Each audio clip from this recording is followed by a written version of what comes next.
Hello.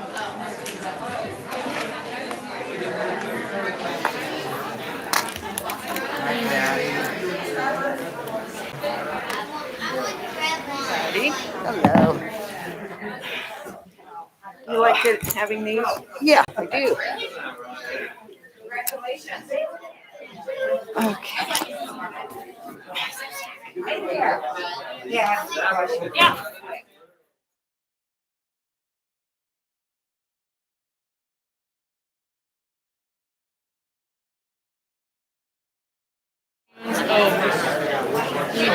Wait.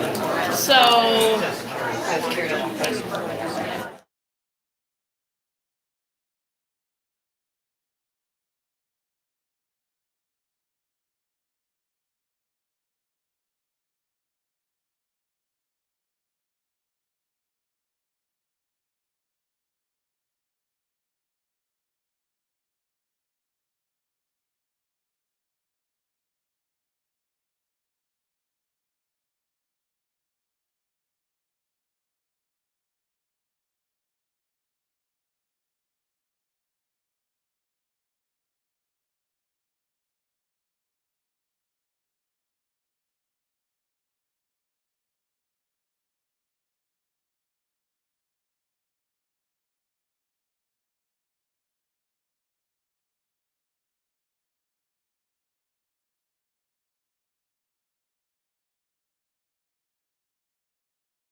Good evening. I'd like to call to order this May 19th, 2021 regular meeting of the Board of Education.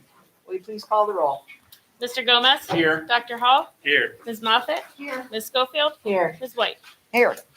Item B, motion to approve the agenda. It's recommended that the Board of Education approve the agenda of the May 19th, 2021 regular Board of Education meeting. Action by the Board of Education in adoption of a consent agenda means that all items are adopted by one singular motion unless a member of the Board of Education, treasurer, or superintendent requests that any such item be removed from the consent agenda and voted upon separately. So moved. Second. Been moved and seconded. Is there any discussion? Roll call, please. Mr. Gomez? Aye. Dr. Hall? Aye. Ms. Moffitt? Aye. Ms. Schofield? Aye. Ms. White? Aye. Item C, opening ceremony. Item 1, welcome. Welcome. We have so many people to celebrate with us this evening. We have our retirees. We have our middle school and high school top tigers, along with some of our high school students. We welcome all of you, along with the family and friends that are here to support them. Our vision, Cuyahoga Falls City Schools, the hub of our community, committed to a culture of caring. We innovate, we create, we personalize education for all. Our mission, every student, every day, every opportunity. Item 2, informational items. This meeting is a meeting of the Cuyahoga Falls Board of Education in public for the purpose of conducting the school district's business. It is not a public community meeting, although there are opportunities for public participation. If an individual wishes to address the board regarding a topic found on the meeting agenda, the individual must complete a registration form found inside the attendance notebook and present it to the treasurer. Following the introduction of the topic by the board president, followed by board discussion, the individual will be recognized. If an individual wishes to address the board regarding a topic not found on the meeting agenda, she or he must notify the superintendent and/or board president of the topic no later than 3 business days in advance of the meeting. These individuals may share their comments during the board business portion of the agenda. In both cases, the individual will preface comments by an announcement of his or her name and address and limit comments to 3 minutes. All statements should be directed to the board president. No person may address or question board members individually. In addition, in public session, the board will not hear complaints about school personnel nor against any person connected with the school system. An unabridged board agenda for this meeting can be found on your electronic device at the address shown on the screen. And for your convenience, hard copies of the board agenda may be found on the librarian's desk. The next regularly scheduled meetings of the Cuyahoga Falls Board of Education are on June 2nd, June 16th, and June 30th at 5:30 p.m. in the Cuyahoga Falls High School Library, 2300 4th Street, Cuyahoga Falls. And now for our Pledge of Allegiance, followed by positive reflections. Dr. Alex Hall. Please stand as your. I pledge allegiance To the flag of the United States of America and to the republic for which it stands, one nation, under God, indivisible, with liberty and justice for all.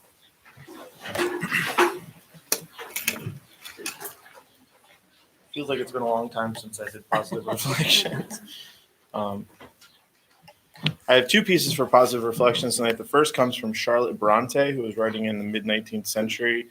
It's a quote from her novel Jane Eyre. It was quite ahead of its time. We may do well to heed its wisdom still today. It reads, quote, "Prejudices, it is well known, are most difficult to eradicate from the heart, whose soil has never been loosened or fertilized by education. They grow there firm as weeds among stones." End quote. And the second piece I have tonight may seem somewhat generic, but it actually comes from a great scholar and philosopher named John Dewey. And it was part of some writing he published almost 70 years after Jane Eyre. It's a maxim Bronte may well have agreed with, and it reads, "Education is not preparation for life. Education is life itself." Thank you, Dr. Hall. Item D, presentations. Number 1, staff recognition retirees. Mrs. McClure. Thank you. Good evening, everybody. We are so excited to recognize our retirees for this year. In this crazy times, we were trying to figure out a nice way to bring everybody together so at least people could have a chance to visit a little bit if they haven't seen each other. And this was a good way for us to do it. We had 20 folks retire from our district this year, which is a pretty high number. We typically don't have that many. And 10 of those folks are here with us tonight. So I'm going to call them up and tell you just a little bit about them. And then my assistant Peggy has a plaque for them, a retirement gift from us, from the school board. For those of you in the audience, there are cupcakes, there's water, help yourselves. If you come this way, you want to go that way and pick up a cupcake on your way, that'd be great. All right, so first of all is Kay Bloom. Kay is our food service secretary over at central office. Come on up, Kay.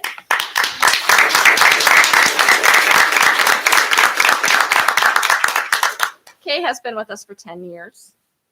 We had a lovely lunch at central office in her honor today, so we've been eating good on with Kay today. Thank you, Kay, so much for your service. We appreciate everything you've done. Did you want to say a word or two? You're welcome to. It's all you. Somebody once told me that if you love what you do, you'll never work a day in your life. And I can say that that's pretty much how I felt with my 10 years here. It's been a joy to work with all of you and with Chef and to see all the amazing things that this group does for their students. So thank you for everything. Thank you.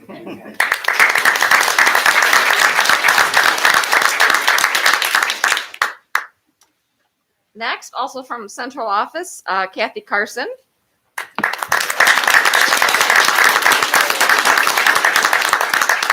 Kathy has worked in a variety of jobs in our district, but she retired from being the pupil services secretary with 30 years of service with our district. Did you want to say a word? I truly loved working here. I loved all my friends. I loved my job. It was a lot of fun. I'm just sad I got old so fast.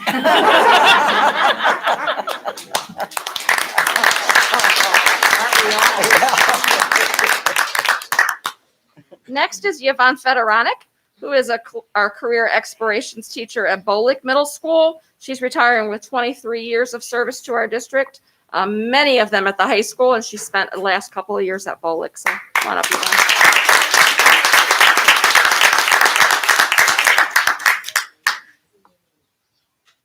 Coaching golf many years. Well, I love microphones.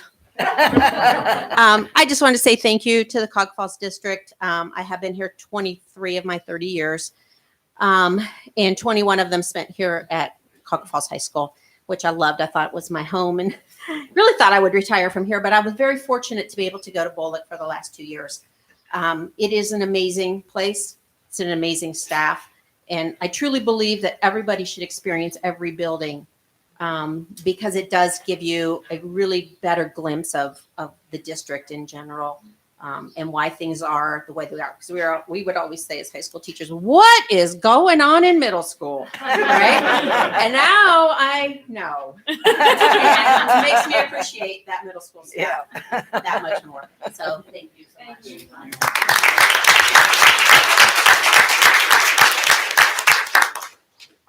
Next, also from Bolick Middle School, is Linda Ferrara, who is a school counselor there. She is retiring after 26 years of service with our district.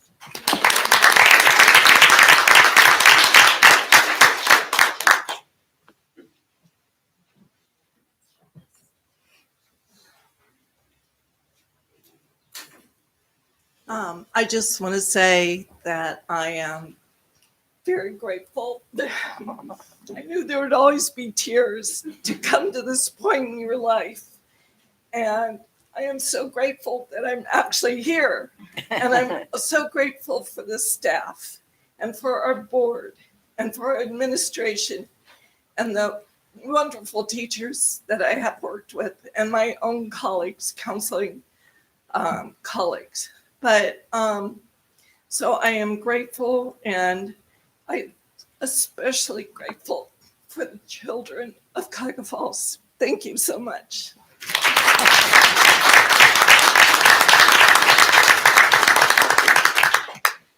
Next from Cuyahoga Falls High School, Russ Hofer. Russ is retiring after 20 years with our district as an industrial arts teacher.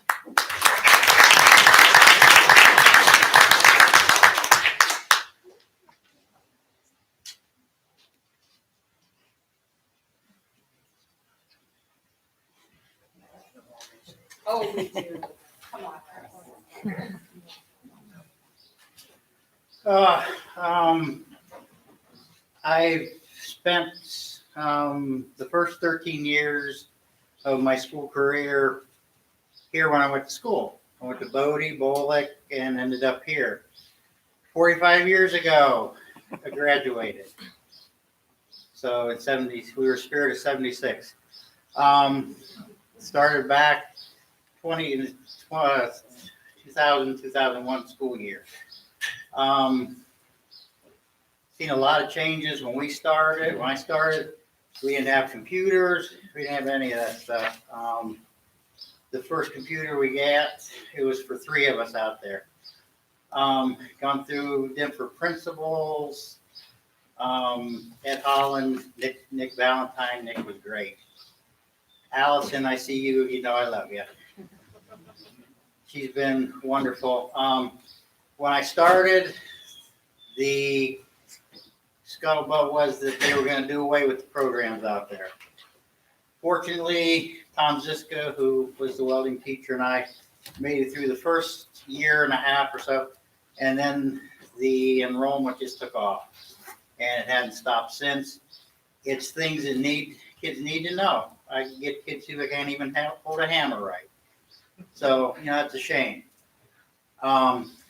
Anthony, you never were in a class, but I knew him from school. Of course, Patty, I worked with her. And some other things that I won't go into. That was but I've met a lot of people, gone through some personal tragedies through the years, lost some very close people, but I kept going. I was intending on making it to the, when was Dr. Nichols supposed to go, 25? I was intending to go to 2025, but the way things are going these days, and all that, I decided this was it. I love the kids. If it was just the kids, I'd never leave. But there are other things that go, you have to do while you're here that I'm not real thrilled about. So I figured it was fun. In a couple months, we're moving down to West Virginia. I'm going back to where I started once I left high school, going back to the farm. So that will be it. Thank you.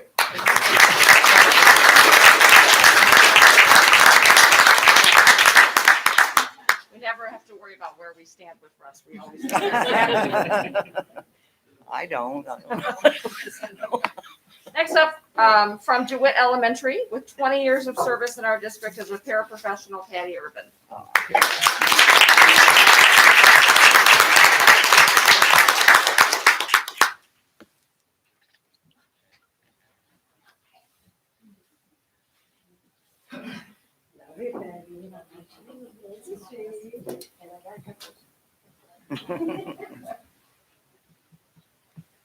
Didn't know they were going to put you on the spot to have to say something. I've never been short on words anyway. That's beside the point.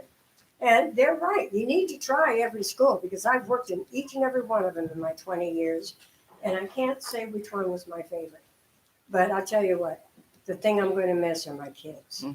I had one student that I worked with for 8 years. Followed him from elementary school to middle school to high school, walked him across the stage.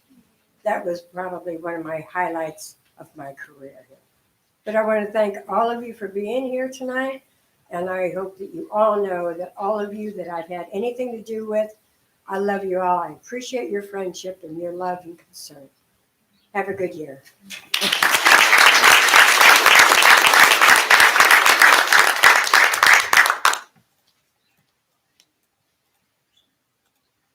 Next up, with 35 years in our district, from Bolick Middle School, Mary Appleby.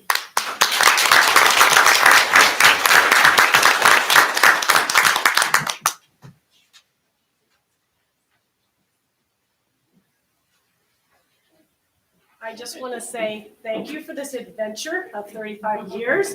I've seen people today that I've had their children, and some of them have had children's children lately.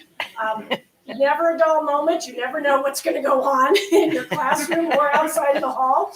It's always interesting to see. So I'm ready for a new adventure. I'm not quite sure what it's going to be, but we're going to start some new adventures today, and hopefully you guys will enjoy your adventure without me.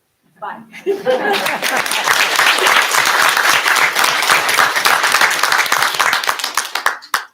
Another paraprofessional from Richardson Elementary School with 19 years, Sherry Cradlebaugh.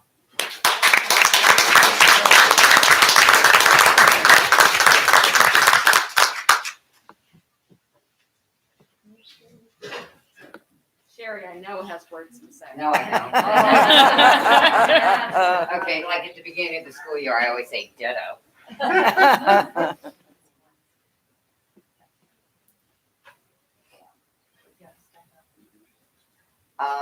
I just want to say thank you to everybody. It's been a real pleasure to work with all of you. and no, it has been very rewarding. Like Patty had said, you know, it's the kids, and when you can touch at least one through your entire career, it's well worth it. And as far as my retirement goes, I have no goals. My goal is I don't have to get up in the morning. Yep. It is what it is. But thank you guys. I appreciate everybody. Say, wasn't that long? Oh, and like I said, Mel, ditto. Hey,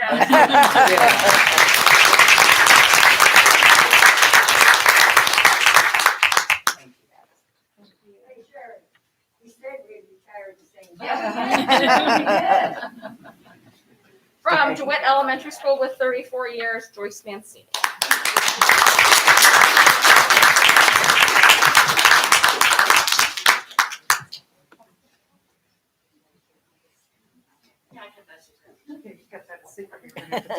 I've been very blessed to be at DeWitt for my entire career. I've always taught first or second grade, which was always my grandest desire as I started teaching. And I've met wonderful people and worked with some fantastic educators. And there was nothing greater than to see a first grader get it and let the light bulb go on and watch them learn to read from September to the end of the year. So thank you to everybody. It's been a great career and I appreciate it. Thank you.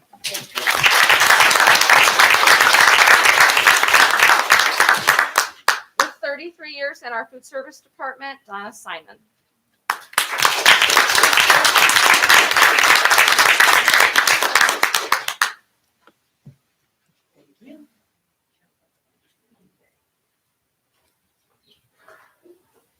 Thank you very much. I've always told my friends that my epitaph was going to be, went to college but never got out of high school. So I guess I'm going to have to think up a new one. Thank you very much.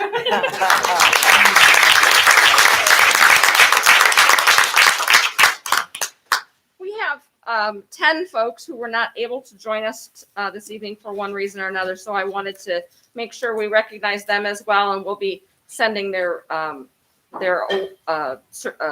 trophies, not trophies, whatever they're called, to their buildings. If they're still with us, some of these folks are already at home and have retired earlier this year. So first from Bolick Middle School with 20 years of service as a paraprofessional, Pam Bretz.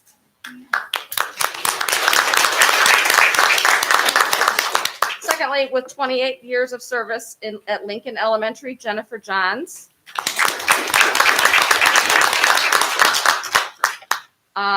The administrative assistant to our superintendent with 6 years of service, Karen Kunst. 20 years in the food service department, Melanie Lopeman. 13 years as an art teacher at Bolick Middle School, Barb Moser. 25 years as a paraprofessional here in Cuyahoga Falls High School, Kathy Morlott. A secretary also at Cuyahoga Falls High School with 9 years in the district, Shirley Phelps. Another person from our food service department, Janice Rick with 18 years. An intervention specialist at Bolick Middle School, Peggy Romsberg. A kindergarten teacher from Lincoln with 34 years in our district, Carol Teckenton.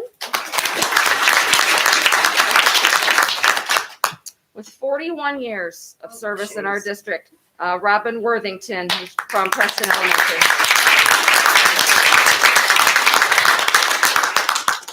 And finally, with 28 years in our district from DeWitt Elementary, Susie Zimmerman. Thank you so much to all of our retirees. I can't thank you enough for coming. We appreciate everything that you've done for us. Enjoy. Don't forget about us. Come back and visit. Thank you.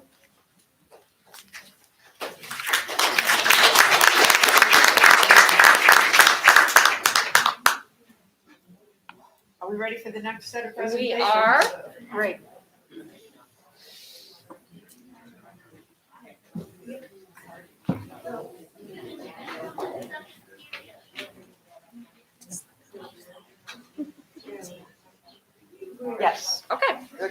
Enhancement Certificate Recognition. If I could have Mr. Bill Johnson join me up here, please, Bill. And the following students, I'm not sure all of them are here. Owen Hudak. Nice, very good. Josh Lather. No. And Kai Steele. I know Kai's here, I saw him.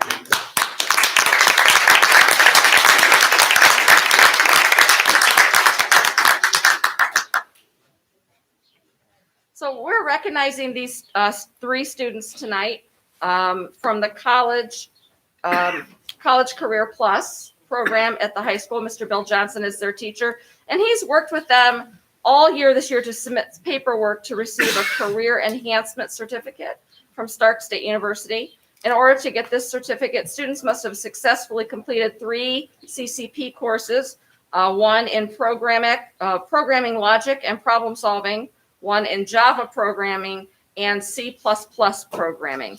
Can you tell me what this certificate earns them? Basically, it's like a minor for an associate's degree. Excellent. Something that they can actually put on their resume on college applications that shows that they have experience in computer science. Wonderful. Congratulations. Thank you so much for coming. We appreciate it. We're so proud of you.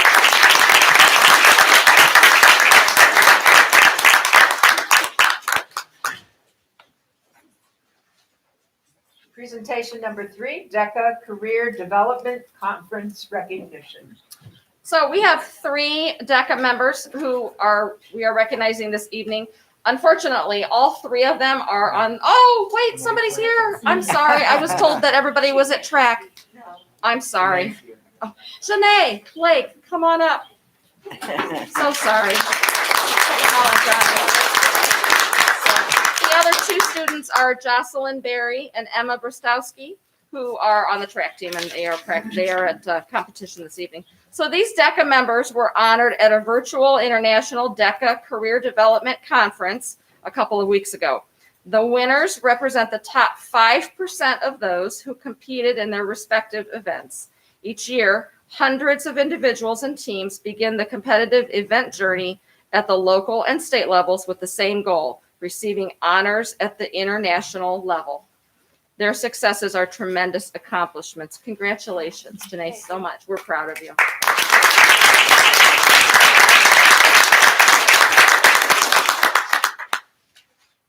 And now for our top Tigers, Mrs. McClure. Yeah, moving right on to top Tigers. So the Top Tiger Award is a board award in recognition of our students at our buildings. One of our sponsors is the Cuyahoga Falls Foundation Alumni Association, and their representative is Gary Metcalf, and I'm going to let him say a few words about that foundation.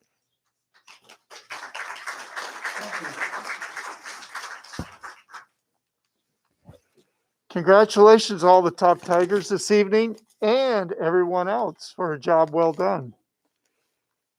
We'd like to thank our Top Tiger sponsors, Donato's Pizza, Dietz's Florist. You can see you're going to get a carnation, and Young Screen Printing, who donated the bags. Top Tigers, you will be getting a t-shirt this evening. Please meet me in the cafeteria right across the hall. The foundation has many, many faces. One of them, they helped with the new entrance to Clifford Stadium with Tiger Trail. You can still purchase a brick if you like to. Please see me afterwards. We help with class reunions. We work with different classes by assisting with their websites, and they're linked to our website. We sponsor all class reunions. We honor distinguished alumni. Last week, we honored 5 distinguished alumni. We awarded 7 teacher grants that worth $500 apiece. And last but not least, we provide scholarships for our seniors. We awarded $131,000 worth of scholarships to 58 graduating seniors. Thank you very much.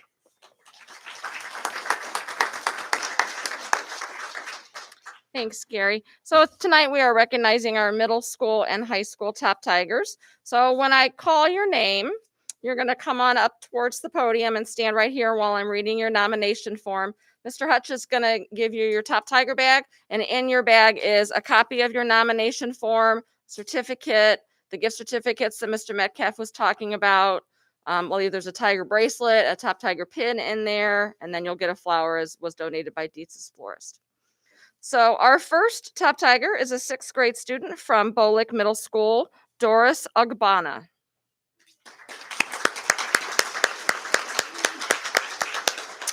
And Doris was nominated by Mrs. Hammer at Bolick Middle School, and she tells us that Dora is a teacher's dream student. She is a well-rounded young lady who has a mature head on her shoulders. Doris made a difficult transition from full remote to hybrid to all in person very seamlessly.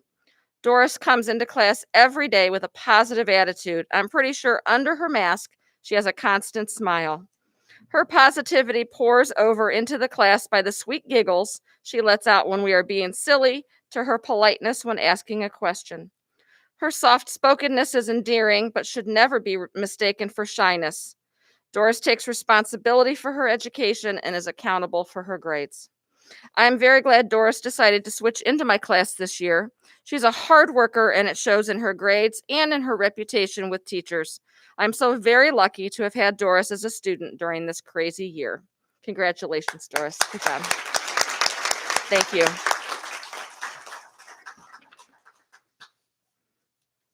Our second Top Tiger is also a 6th grade student at Bolick Middle School, Logan Powell.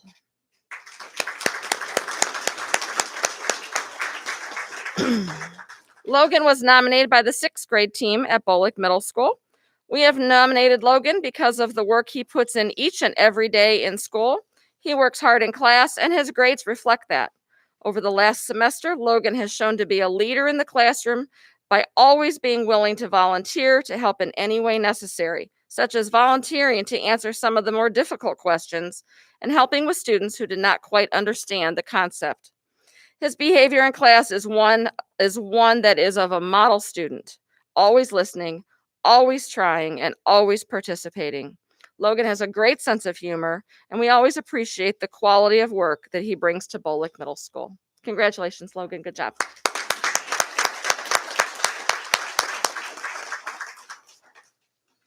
Our next Top Tiger is an 8th grader from Roberts Middle School who was nominated by Mrs. Schindler and the 8th grade staff, Olivia Skinner.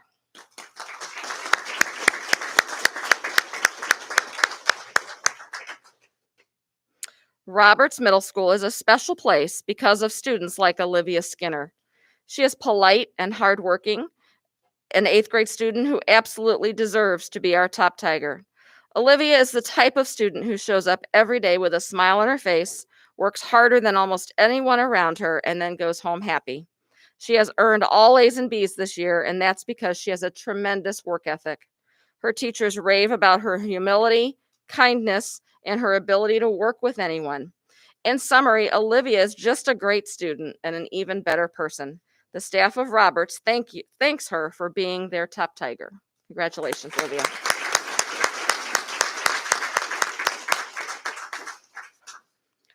Our next Top Tiger is an 8th grade student at Roberts Middle School, Usa Canal.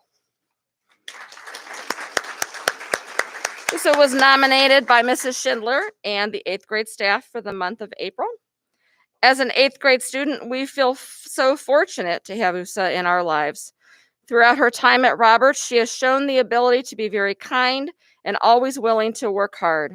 She has shown grace and perseverance, but in this particular year, it has even been more notable that she has earned honor roll all year and currently has straight A's. Her science teacher, Mrs. Schindler, states, Usa is truly an exceptional student who will certainly go far in any direction. We will miss her when she goes to high school next year, but we are so excited for her as she enters this next chapter of her life. Congratulations, you are our Top Tiger. Congratulations.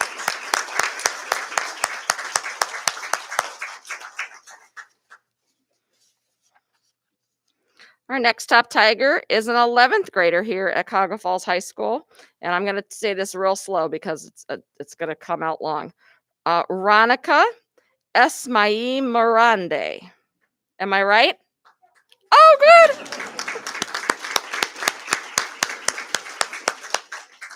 Veronica was nominated by Mr. Wargowski, and he tells us that since joining the Career Education Department here at CFHS, Veronica has been a vocal leader in the interactive marketing and design program. As a level 1 student from Stowe, Veronica has become an integral part of our class and our culture. She possesses a growing knowledge of social media applications and an understanding of how to create content that is both meaningful and effective to our student business. When developing our level 1 business called Post Up, Veronica has taken the lead with ideas, criticism, growing our followers, student work ethic, and the culture of professionalism and fun. Even though she travels from Stowe, Veronica has been a great addition to our Black Tiger family and truly exemplifies what it means to be a top Tiger. Congratulations, Veronica. Good for you.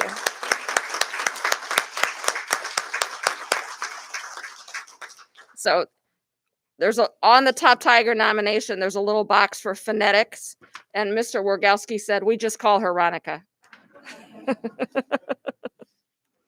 Finally, our last top Tiger of the evening is a 12th grader at Cuyahoga Falls High School, Kobe Brown.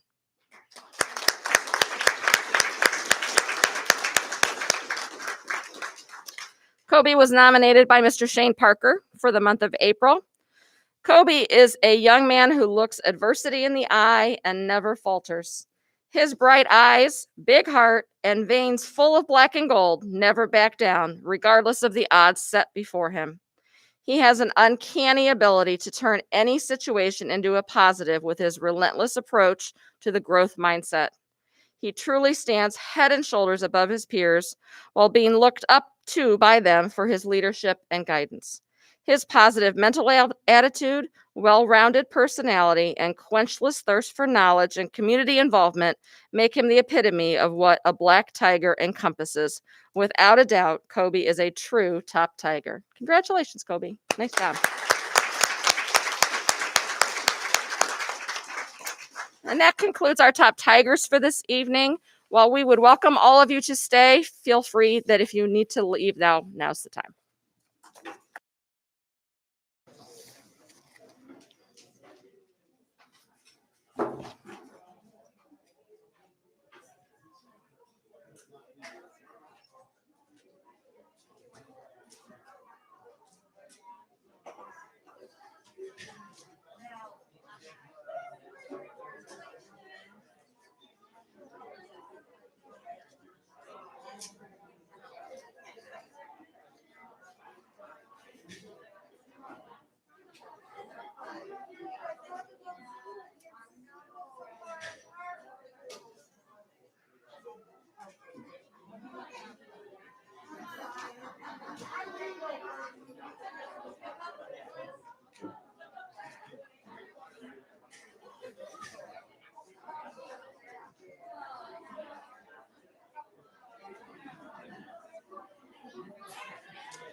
Yes, yes. She's addressing the board at the end of the meeting.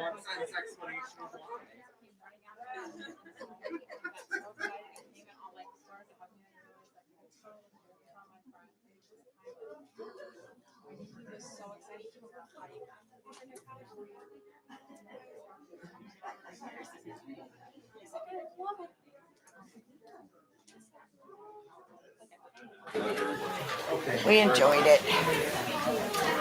Okay, literary, I think we got this.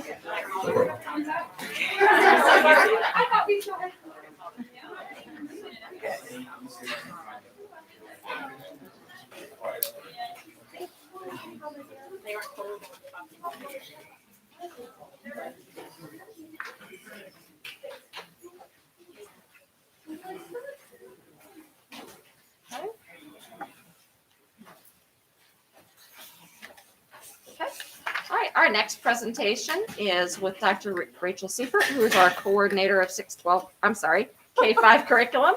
Will be 612 too? Nope. And I'm going to turn it over to her to introduce her literacy team and her presentation. There you go. Sure. All right, well, thank you for having us here tonight. We are very, very excited about this presentation, and you're going to have to wait and see why. But first, I would like to address the board. And if you have a white folder, I would like you to open that. And I'm going to walk you through the folder a little bit so that you know what's in it and the contents, because we're going to be addressing different pieces in the folder. So let's see. So on the left-hand side, you have a copy of your PowerPoint. Okay, and then the right-hand side has all the goodies in it. So the first 3 pages, if you could pull those out, kind of fan those out in front of you, because these 3 pages are all going to be specifically addressed within the presentation. Then there are 4 research-based articles for you to read about the product we're going to be talking about tonight. These research-based articles were given to us in the very, very beginning of our presentation process with this company, the reason I'm saying that is because they are leading with research, which is what our entire committee did. So they started out with leading with research, and that already set the stage for us very, very nicely. Okay.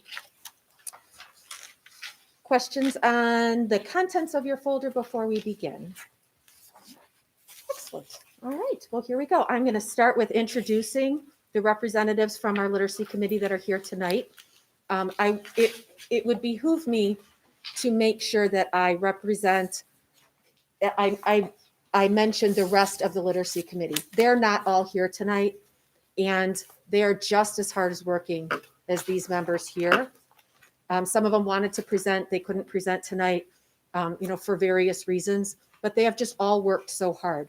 So this group here is representing them on their behalf, but we have many more administrators and teachers that are a part of this process that are remarkable.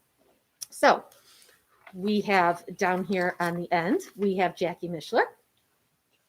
We have Tina Magis. We have Lindsay Hegenauer, Amanda Wyckoff, Carol Lance, Janet Rhodes, Julie Hall, and this is the first time you're going to be meeting Dr. Zimmerman. She has joined us as our lead literacy specialist, and I'm going to let her come to the microphone and speak for a little bit so you could get to know her. Thank you so much, Rachel. You're welcome. Well, first of all, I just want to tell you how happy I am to be here. It's not that I crave public speaking, but I'm very happy to be here, and I'm happy to be supported by this wonderful team. We went over our presentation, and they were so gentle and kind in helping me to sculpt what I would say, and also not to go on too much. So that was, you have them to thank for that. I wrote down a few things just to make sure I stayed on track and I don't start talking and rambling on and telling my story. The basic story is I'm a professor of literacy, early childhood, and elementary education. I specialize in all things literacy. Plus, I like things like curriculum and instruction, professional development, and teacher mentorship. Now, because of the pandemic, like many other universities, Kent State University, where I'm from, that's where I was a professor, they needed to save money. And so they offered a retirement incentive for those who had 30 plus years in the system. And that was good news because I qualified for it. And it was bad news because I qualified for it. It kind of means you've been teaching for 30 years, and I think some of you know what that means. So, anyways, I was happy to take the incentive. I missed Kent State terribly because I loved it there, but I was ready to move on to something different, as we heard so many of our retirees say tonight. So you know what I'm currently doing, but you may not know that my teaching career actually began in Cuyahoga Falls. Many years ago, too many to even want to say out loud, but many years ago in the 80s, I'll give that much away. I did student teaching in Cuyahoga Falls. So I taught second grade at Lincoln Elementary School with Miss Phoebe Tenney and a bunch of other people that I became friends with, Miss Sue Beck, and just quite a few people that really took me under their wing and helped me along the way. That's how I started my career in Cuyahoga Falls. I lived over on Johnson Avenue for 10 plus years. And so I was already part of the fabric of Cuyahoga Falls from the start. So from there, I ended up, through a series of twists and turns, as I said yesterday, I ended up teaching in the Kent City schools. I did PD just about everywhere. And I worked for the Ohio Department of Education, and I ended up landing at Kent State University. And I also lived in another Cuyahoga Falls neighborhood at that time. So I spent about 14 years there as well. So Cuyahoga Falls is really part of the fabric of who I am. I've made so many friends and the neighbors that I'm still friends with today. And I miss them when I'm in North Carolina, that's for sure. So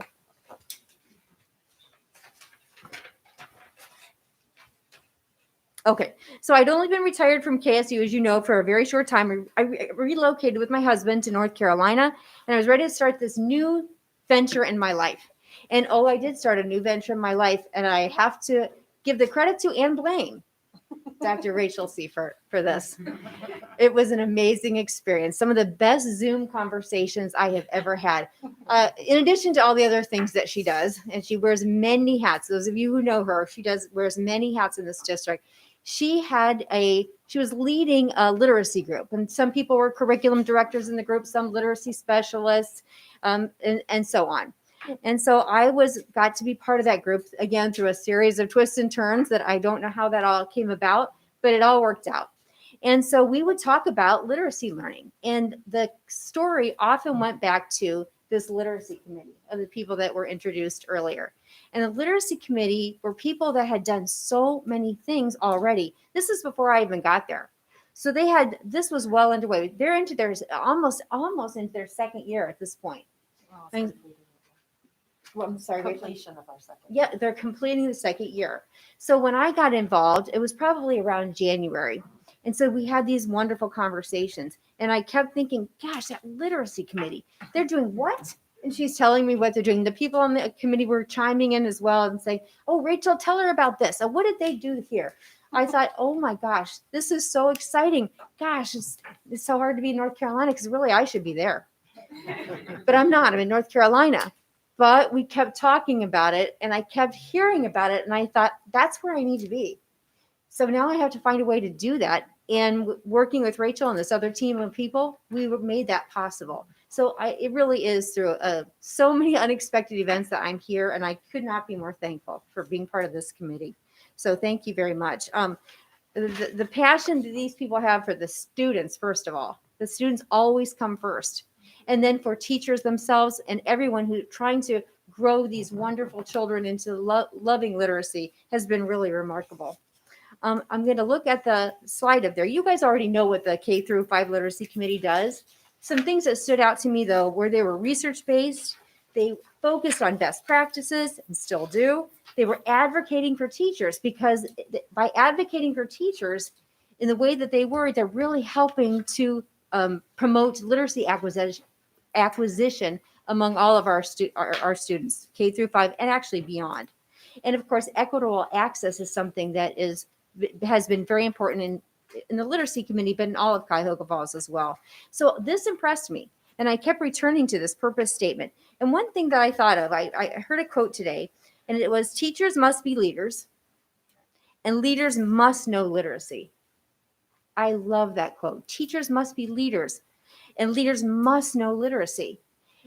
This group, with Dr. Seifert at the helm, they exemplify this.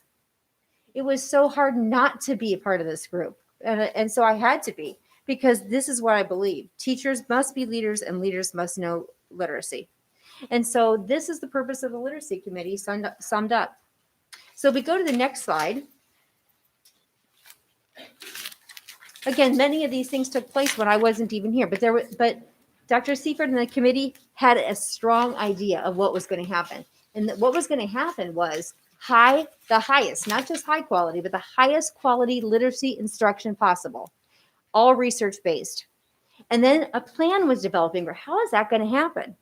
And so that was part of my job then, coming in on the plan and talking about ways we could make that happen. And then taking action. I was talking with Dr. Seifert earlier, and I was discussing with her, it's really important in education to be around people who make things happen. This committee makes things happen, and Dr. Seifert makes things happen. And it just made the whole thing irresistible.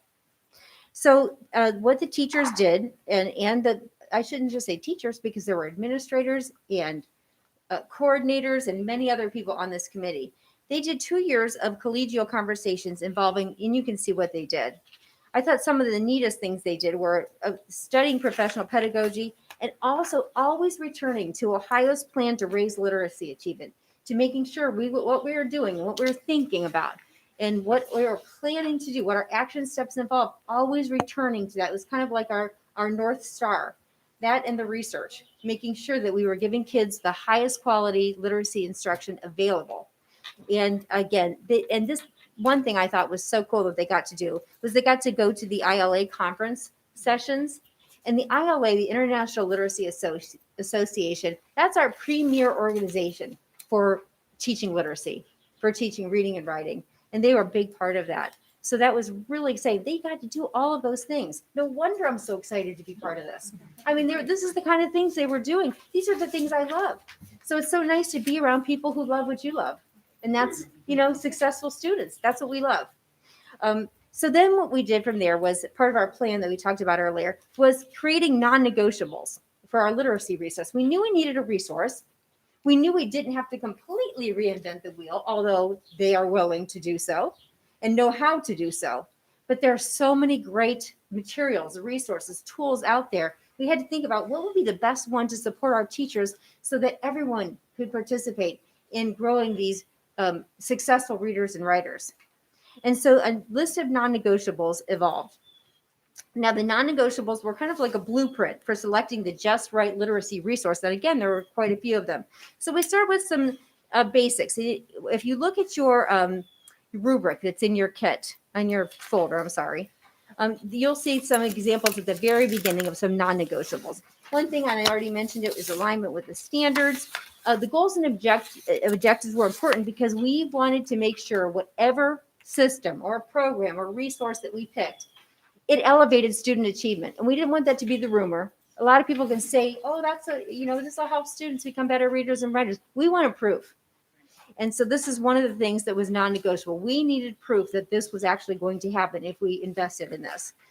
The other things you can read, vertical alignment. We used to call that scope and sequence. Maybe some of you still do. I know I do at times. So you see that. Comprehensiveness. We wanted to look at all the language arts, not just a few of them. So reading, writing, speaking, listening, thinking, researching, observing. There's probably some more that I'm missing there. But you can see that we were looking at the whole program, the whole child and the teacher, and making sure that we were helping children to elevate their literacy learning by approaching them in many different ways.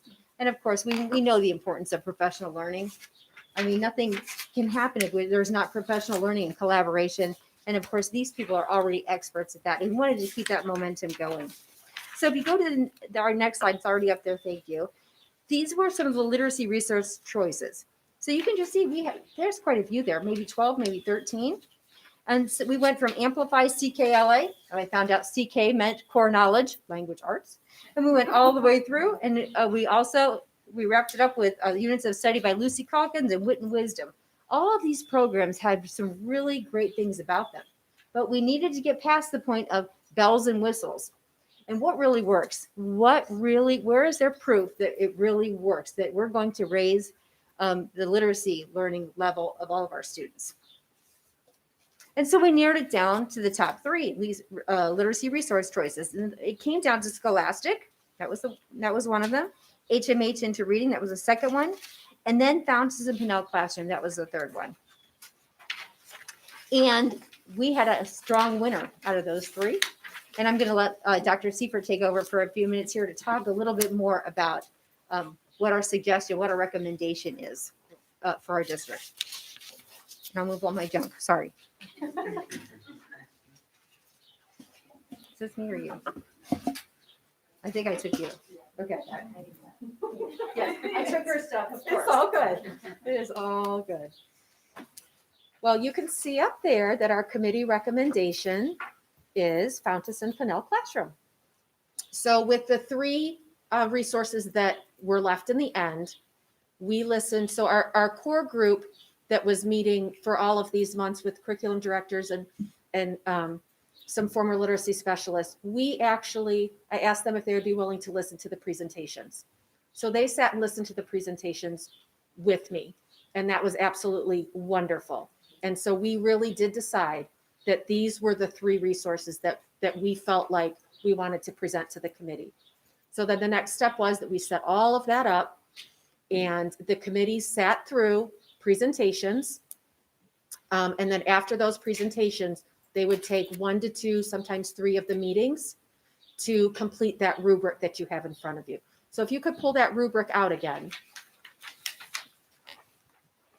So that rubric, our committee members had to go through each one of those items that's in that second column, and they had to find proof and evidence within the resources to back up that that was evident in the resource. They had to give it a rating. So you can see, if you follow along the row, you can see that they had to give it a rating. But then they also had to document where they found that evidence. Now I have to say, there's a couple members up here that the group could talk about like 3 rows for 2 hours straight. And yes, Amanda is shrugging her shoulder because she was a part of that group. Extra days that were. And that's what they did. They would just meet on their own and continue and continue and continue. And I didn't even know they were doing it. And they'd email me. They were like, okay, well, we met again. What? Just remarkable. Just remarkable. So we listened to Scholastic, which was wonderful. We listened to HMH Into Reading, which was wonderful. And we listened to Fonteson Pinnell, which was a little more wonderful than the other 2. Okay, Hit their Brian? hearts. So Your teaching hearts, I right? have to stay here, don't I? Yeah. Okay. All right. So if you take a look up there, this is a little slice from our final product. So what we did is we had 4 teams that worked together. So each team had to stay together as a team to talk about the resources together. So that way they had that continuation of conversations. So you can see we had team 1, team 2, team 3, and team 4. And you can see the total of the ratings that they assigned to those resources.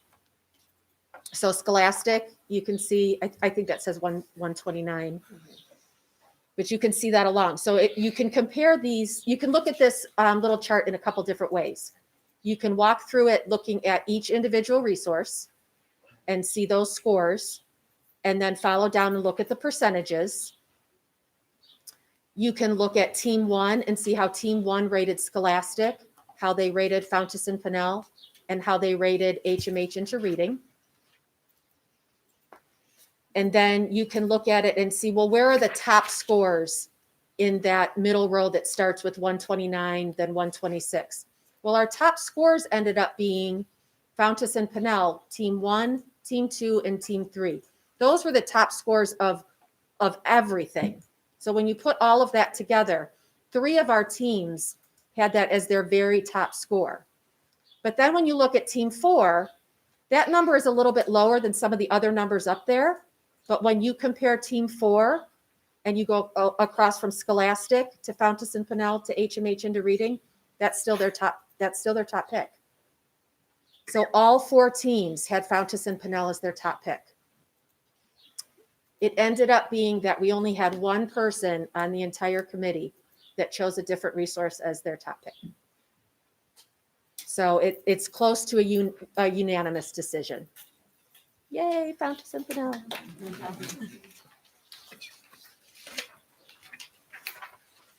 All right, so I think we're going to take a closer look. We are. We are. So we are excited to have the opportunity to show you the many pieces and parts that Fonteson Pinell has to offer our students as well as our staff within the classroom. So here we go. We will dig in. One of our first things that was important was that whatever resource we chose was aligned with the learning standards. And as you will see, the Common Core state standards provide us with common language defining expectations in reading, writing, and communicating. The literacy continuum, which is part of the Fonteson Pinell program, and it's right here. It's this big book that kind of looks like a phone book that I have the privilege of carrying around tonight. It describes the behavioral expectations for students in pre-K through 8 in all areas of language arts. And Fonteson Pinell has provided us with both of these documents. This is alignment of the state standards for English language arts and how it aligns to the literacy continuum. So both of these pieces and parts address just that. Both of these documents are designed to allow our students to grow over time, and students hold on to the understandings that they receive throughout instruction and build upon them. And again, both of these documents, when we combine them, they will serve as a guide for our teachers to plan and reflect on whole group, small group, and individual teaching.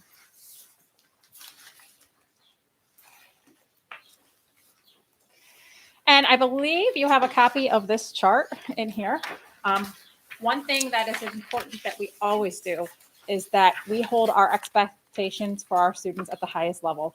Our students can always achieve more and more and more, and we need to help our teachers think of that. So as you will see, the systems of strategic action is a very rigorous component of Fonteson Pinell. It allows students to think within the text, think about the text, and think beyond the text. And if you look up there, you'll see key words that are embedded in things that we've addressed in the past, whether it's depth of knowledge, such as summarizing, critiquing, analyzing, inferring, synthesizing, making connections, predicting. All of those are helping support our students with achieving their fullest potential.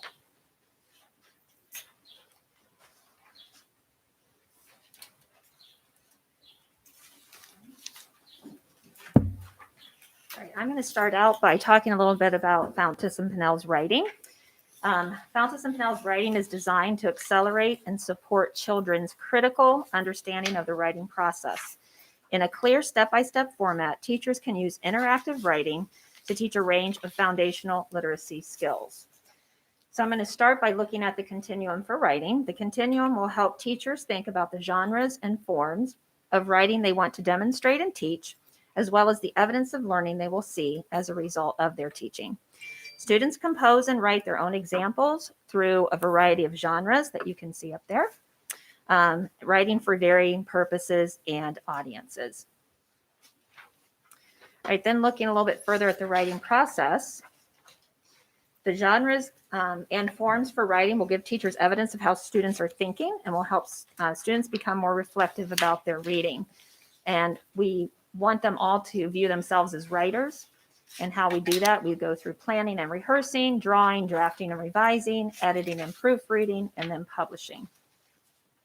And then finally, with writing, our understanding of text is enhanced when we communicate with others about our thinking. Oral language is the primary support for thinking.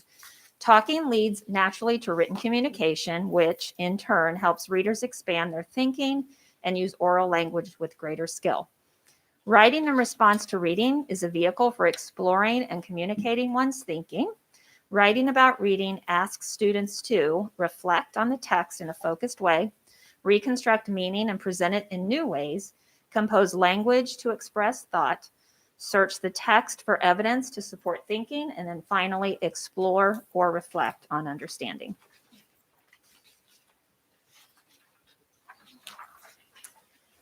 So as you listen to all the different parts of the program, there's one key thing that is we're looking at communication and how to teach our students to be communicators, not only as a student, but as a lifelong learner. Students learn effective ways of communicating and thinking critically about information.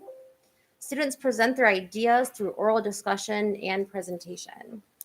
And we really like this quote I'd share. It says, when children talk, they communicate and refine their ideas, reveal their understandings and perspectives, and make meaning from texts and experiences. We want our kids to really communicate the meanings that they feel. We're looking at college, career, and enlistment are always the goal for our students as they complete their educational experience with us. We believe a strong focus on communication skills, both orally and in writing, needs to begin in the formative years of learning.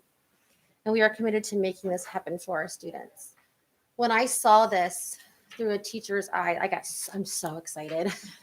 I'm so excited because this is going to teach them to be lifelong learners. This is going to show them to love reading. My students won't be learning to read so they can pass the test at the end of the week. My students will be learning to read so when they go into adulthood, they have a love for it, they're critical thinkers, and they can apply that into their jobs as adults.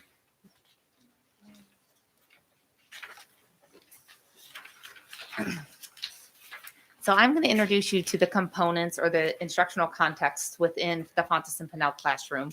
I know many of you are classroom teachers in your past as well. So what really stood out to our group is that this is not a basal. This is not a book that you open up and every kid's going to do day 1, day 2, day 3, day 4.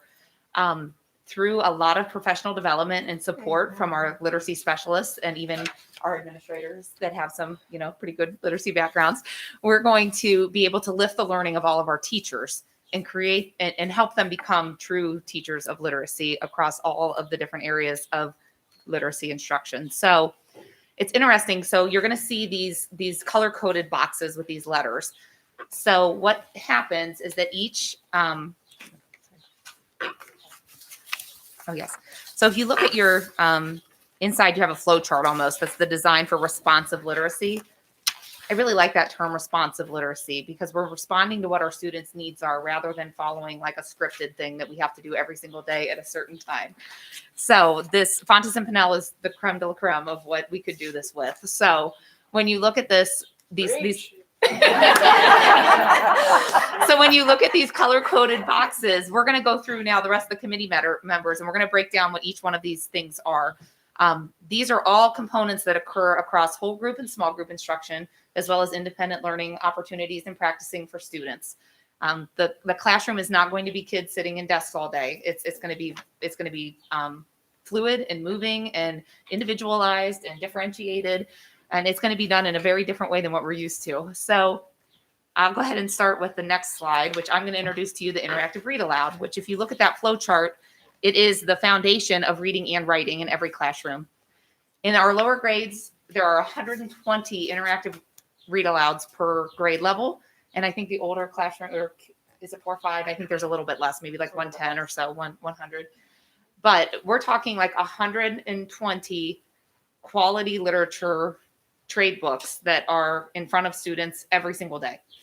So instead of that basal book, we're going to have, your teachers have these trade books in hand, 120 of them in every single classroom. And this is just one piece of all those 8 components. Every one of these comes with a teaching card. And within the teaching card, it follows a simple process of introducing the book, sharing the reading. It prompts you for different places to stop and have discussion during the reading and allow students time to talk to each other and to share out afterward. And at the completion of every one of these interactive read alouds, there is an opportunity for shared writing. So you're modeling for all of the students. The best part about this, in my opinion, is that this gives students access to text, whether it's at their appropriate reading level or not. This is where they get exposure to content and exposure to hearing language and words that are maybe not quite at their level. And sometimes it's above their level, but that exposure is what's going to allow them to have access to that grade level text. So children during this interactive read aloud would be listening and seeing these illustrations. The texts, again, go beyond the instructional levels. The discussion is really where that meaning and higher level thinking is going to come in. So we're not limiting students to where their own instructional reading level is. They're getting opportunities to be able to discuss and think outside of that, box that sometimes kids get put into if they're not quite reading at grade level. The texts and parts of text are reread and revisited for extended discussion. The children collaborate to create working definition or genres or a description of a trait through work with the author and illustrator. I don't know if you know Kathy Sudry. Her most exciting part of this is that each grade level has a whole author study. So there's a cluster of books, like for a whole unit almost, if you want to call it that, on one author. And then you go through and you compare, look for traits within those texts. And that's just a really neat feature. And then the children are using that inquiry-based process to experience a strong sense of agency and then to take ownership in their own understanding. So Ms. Hagenauer is going to go on the next box. You need your book here? Oh. All right, so I'm going to talk about the next component of our literacy resource, and that's shared and performance reading. I really love this component because it gives students the opportunity to just, they get to share the reading with you as the teacher, but then they also have that opportunity to sit with a small group, sit with a friend, sit with 6 kids, 2 kids. And what's really nice about Fonteson Pinnell is that there is a large resource. So as the teacher, if this were in my classroom, I may be introducing this story to them for the first time using the big book. Students are on the carpet. I have my book on an easel, and we're going through the book together for the first time. And in that first time, it might be just for them to understand, listen to hear the story, understand what's happening. And then each time we might be going for a different purpose. And so just understanding a little bit more about what shared and performance reading is, you can see at the top, it says there, students read together or take roles in reading a shared text. They reflect on the meaning of the text with their voices. And then there's just some descriptions from that continuum that was mentioned earlier. And then if you just see in that picture too, that box, that is what each teacher would get. So those are all of the shared reading resources. So each teacher would be getting the large book. Then a part of that professional development piece is understanding how can I, as we go through our pilot, this is going to be a great resource for me. When you are getting a new curriculum, new resource, this can be my guide. And then as we roll out into maybe the second year, I might realize, oh, I tried this the first time, but next year I'm going to try something a little different. And then what is nice is there are 6 copies of the smaller book as well. So you can sit with a small group. If you look on the next slide, this is what it would look like if I were to do shared reading in my classroom. So I would do a text introduction, then you're going into that first reading. That's where the teacher is going to read to the class, to your students. In that second reading, the teacher reads with the children. Then the next time you might not be reading the book, but you might be having a discussion just about the book. You might give kids different questions, and then give students opportunities to go beyond the text. They could respond to reading. They could even go back into their independent reading. I think one piece of literacy that sometimes we miss is it's also kids can become better readers. And sometimes, we're teaching reading lessons, but we need kids to connect back to their independent reading. When I'm reading on my own, when I'm independently reading, what did my teacher teach me that's going to help me become a better reader? And I think we all need to remember that, especially as we're going through each of these different components. And then I really did like that quote there. Shared reading develops a sense of community as students help each other notice aspects of the text. And that's another area that we do need to remember. Building that sense of community, building that sense of fun, and then just allowing kids to revisit the text. After we've used this text already, maybe putting those 6 texts on the shelf for kids to pick up because maybe they really enjoyed a story that we read together.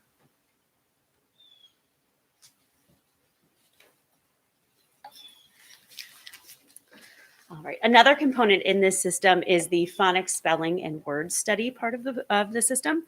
In this component, the students will learn about relationships of letters to sounds, as well as the structure and meaning of words to help them in reading and in spelling.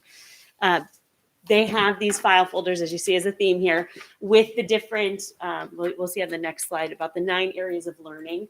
And so using those, there are different lessons using those file folders in their hands-on lessons. So it's like a toolkit for the teachers to teach those foundational skills.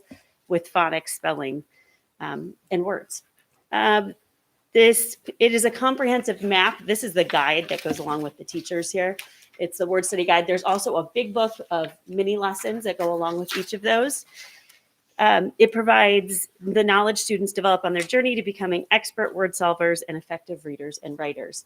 And then the 9 areas of learning that are included in this word study guide are things like early literacy concepts, how to hold the book, read left to right for our youngest learners, phonological awareness, letter knowledge, letter sound relationships, spelling patterns, high frequency words, word meaning and vocabulary, word structure, and word solving actions, which is really just learning how words are related to each other. So all of those components are in this little toolkit. And then down at the bottom, again, another really good quote: in a world rich with language and literacy, each word matters.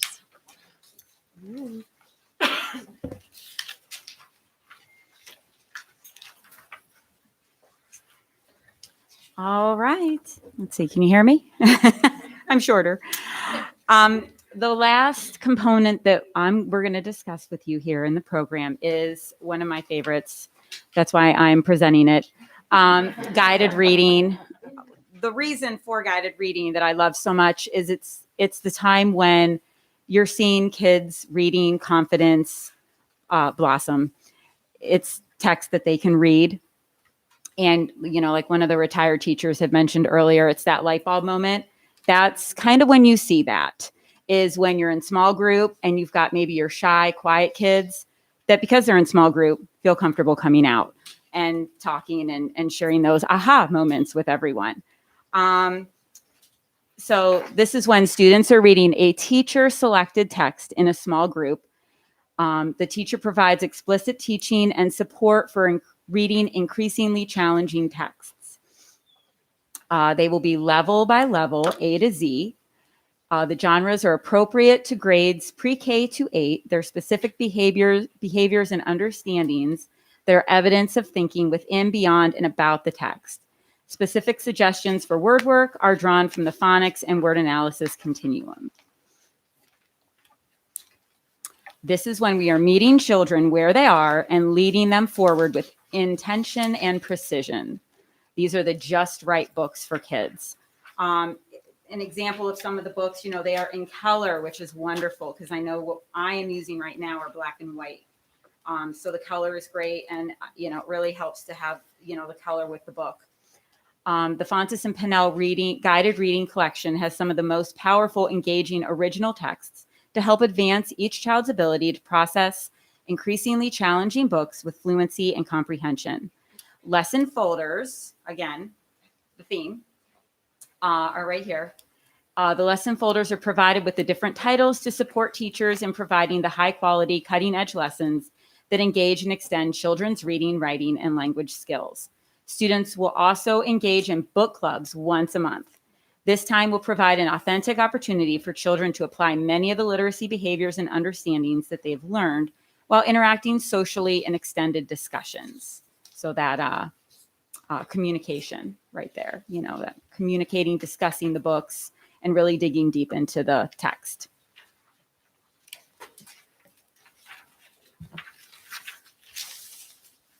All right, so some of our tasks moving forward is that we're going to be identifying common assessments and a pacing guide to meet the needs of our students and our Black Tiger family. And we're going to be focusing a great deal on professional development. So you could see one of the themes were the folders that the teachers and administrators spoke about. Well, that's job embedded professional development. So that's right there for the teachers to be using. So as they become more familiar with the resources, then that's something that they could put to the side and they don't have to be using. But while they're getting used to it, that's created so that they can have that professional development in the moment when they're actually teaching students. Then if you notice, they were carrying lots of big, larger books. Those are all books that'll be used within professional development. We'll have the opportunity to have kind of our own lead person from Fonteson Pinnell that will craft the professional development that we want with that person. We also have access to a lot of webinars all those different kinds of ways that we can have professional development to help keep enriching what our teachers and administrators are doing right there in the building level. So we didn't talk about our pilot. If you remember back at the end of our literacy study, that was one of our recommendations. So our goal is to have a pilot study at both Richardson and Price Elementary Schools. And you can kind of see, we have those two administrators that are right here. They are extremely, extremely devoted to this process. We can become experts before we roll this out to the greater district. So this gives us a chance to work with all of the people in Fonteson Pinnell to create those relationships, to understand the resources the best that we can, to have that wonderful opportunity to make sure that we are creating literacy leaders with all of the teachers at those two buildings, so that then we can create partnerships across the whole district. So that is our goal. So we hope that you have enjoyed the presentation. We always appreciate when you invite us in, so thank you very, very much. We're excited to continue our work. We spent about 3 hours, a couple of us today, creating all kinds of dates that are next on our calendars. So there's lots of people whose calendars were blowing up today because they have all kinds of stuff scheduled for next year already. But obviously most important is that we are excited to impact student growth and achievement for our students. We are very, very excited. So thank you very much. Do you have any questions for us? Board members? So my guess is that you'll bring a contract and we'll vote on that next time to approve it. And then do they provide a certain amount of professional development days within that contract? Well, I'm going to be very transparent with you. My goal was to bring this to you before taking that next step, because without your blessing, that would be wasteful of our time. Got right. But so then it would be a full building rollout at the two buildings from all grade levels. Okay, thank you. And then do you have all these resources if we want to email you and try to set up a time to come in and just look at them? Well, I trust this committee's recommendation wholeheartedly. Thank you. But I would like to just see them myself. Thank you. Just have a greater understanding of what the pieces are. Well, right now, all of our resources are housed at Preston Elementary School in their library. We have them on loan from the company.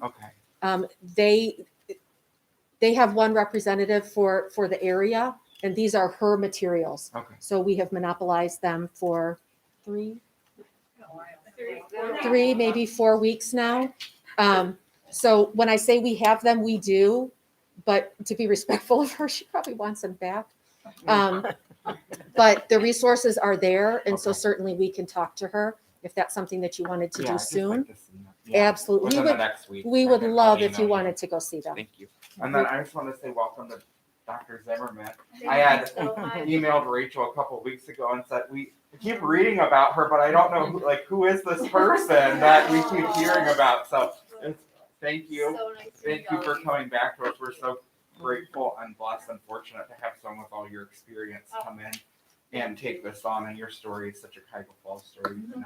You can never leave Cuyahoga Falls. That's not meant to be. It's meant for me to be here. So thank you.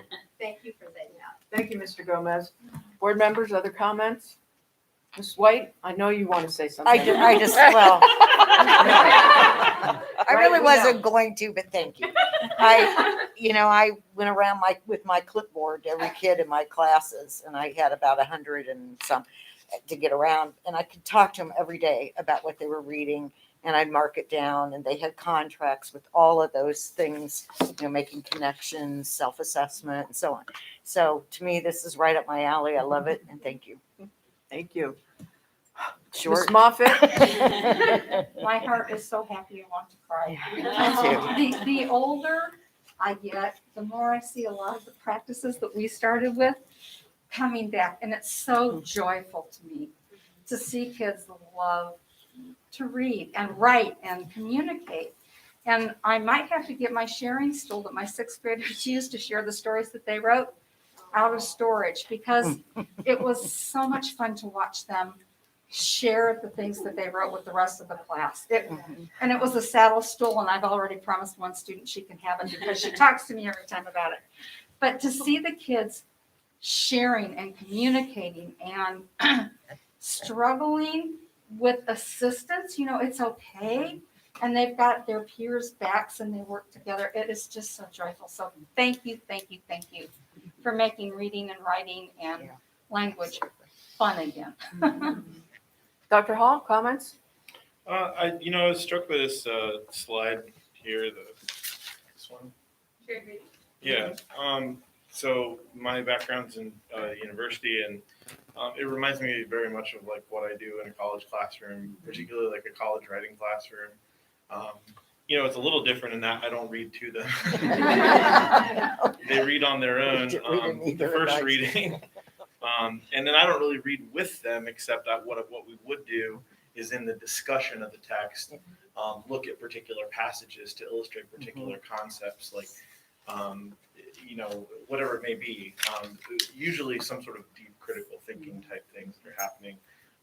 And then we're talking about reading novels, like maybe we're reading 1984 and we need to suss out some of those difficult things to grasp that may be more like political, for instance. But it's not unlike what's described here. And then, the revisiting and the beyond the text really is the paper writing that students really seem to dread. But my sense is that if you get them doing this at this early of an age, that when they got to my college classroom, maybe they won't dread it anymore. At least they'll dread it less, So, thank you, potentially. Well, I just want to thank all of you, Dr. Seifert, for your leadership in this. We have been waiting patiently as a Board of Education for the work that this committee has been engaged with for the past 2 years. And how thoughtfully and professionally you engaged in this task is truly commendable. This is an outstanding resource. It hits all the markers for what our children need and what our teachers need. It's embedded professional development, builds the capacity of our staff. And when our staff increases their capacity, the impact on student learning is exponential. So to each and every one of you, and to those of you who could not be with us tonight, we are so grateful for what this resource and all that comes with it, how that will impact our students' learning. Again, Dr. Seifert, your leadership, thank you. Committee members, thank you. We couldn't be happier.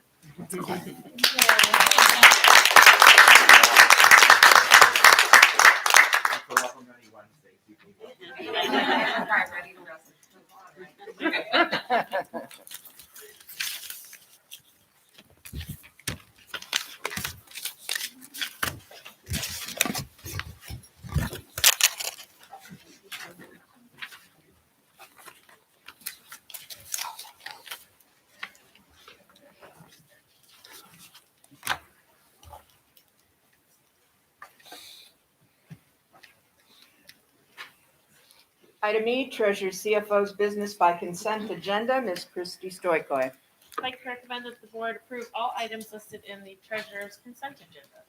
So moved. I'll second. Moved and seconded. Any points of discussion, Ms. Stoikoi? Just on the permanent appropriations, there were 2 changes. One, we had additional monies given to us, gifted in the 536 grant. And then the other change was a very small change to auxiliary funds. They are approaching the end of their biennium. And so we're trying to wrap up them and spending all of their dollars, or else they'll be returned to the state. So just a small tweak there. That was it. Thank you. Questions for Ms. Stoikoi on any of these items? Roll call, please. Ms. Moffitt. Aye. Ms. Schofield. Aye. Ms. White. Aye. Mr. Gomez. Aye. Dr. Hall. Aye.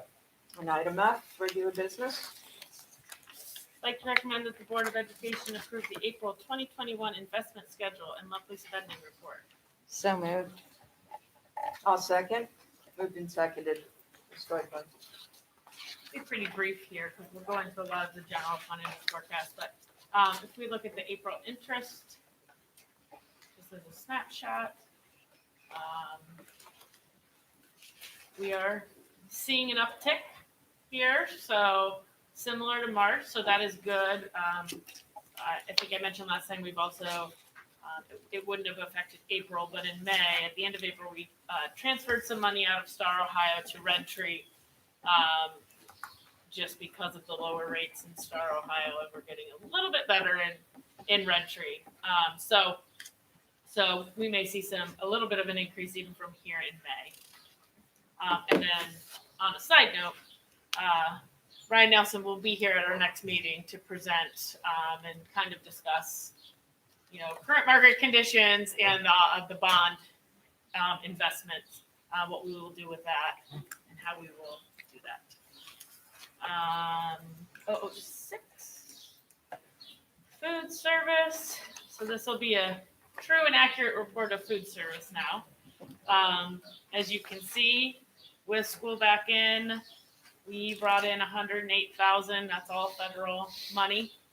So that's a plus. You can see the difference in some of these from years to year. Last year, it being only $69,000, $70,000. So that's a positive. April, it looks higher than it is. That is inclusive of the $200,000 to advance back is considered an expenditure. So true expenditures were only $100,726, which obviously would normally, without that advance, gives us a small positive result for the month. But then there is a true and accurate now at the very bottom of where they stand at the end of April. Keep going down, right? So they're not quite where they were last year, but they're at a healthy place. I expect them to get back to where they were with the summer program and bringing in additional revenues with that, in addition to being able to provide those meals. So that's kind of a win-win in the summer. And then I'll just go over on the 001 real quick, just kind of the snapshot of April. So we brought in a little under $4 million. We received our final settlement in April from the county for taxes. So that was finishing that up. Expenditures, we really haven't varied a whole lot throughout the year.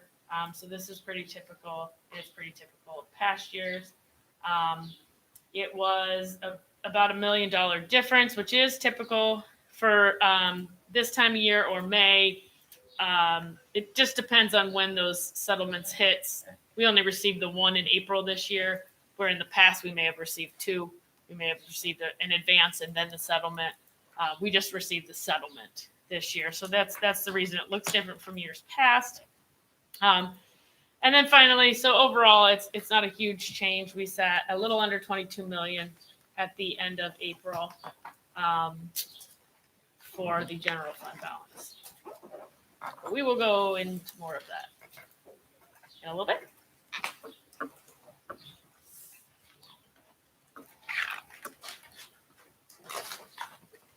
That's it.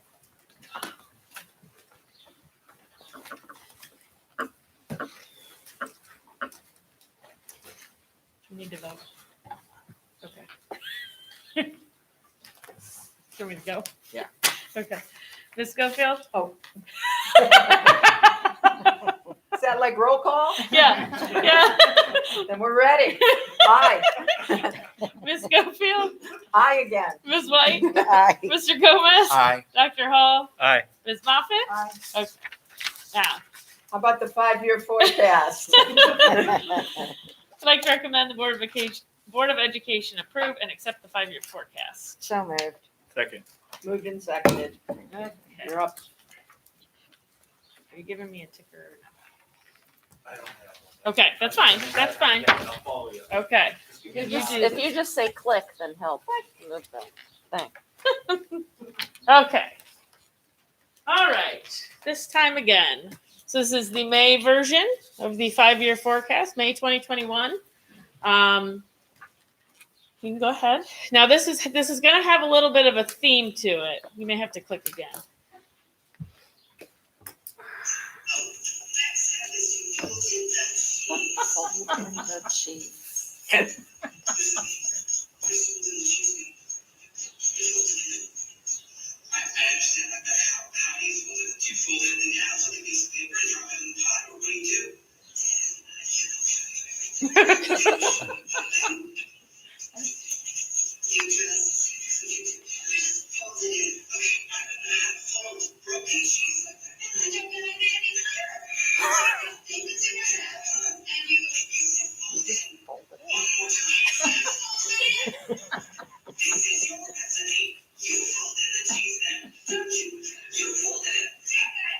So I don't know how many of you have watched Schitt's Creek. If you have not, it's really good. It was my, I tried a couple times. Sometimes you got to power through like the first season till you really kind of get it. Yeah. But I had lots of time in the fall when I had COVID. And so this is what I did. And now I've watched it like 3 times since then. So I thought that was a good depiction of kind of, you know, how we're given lots of things and just said, just do it.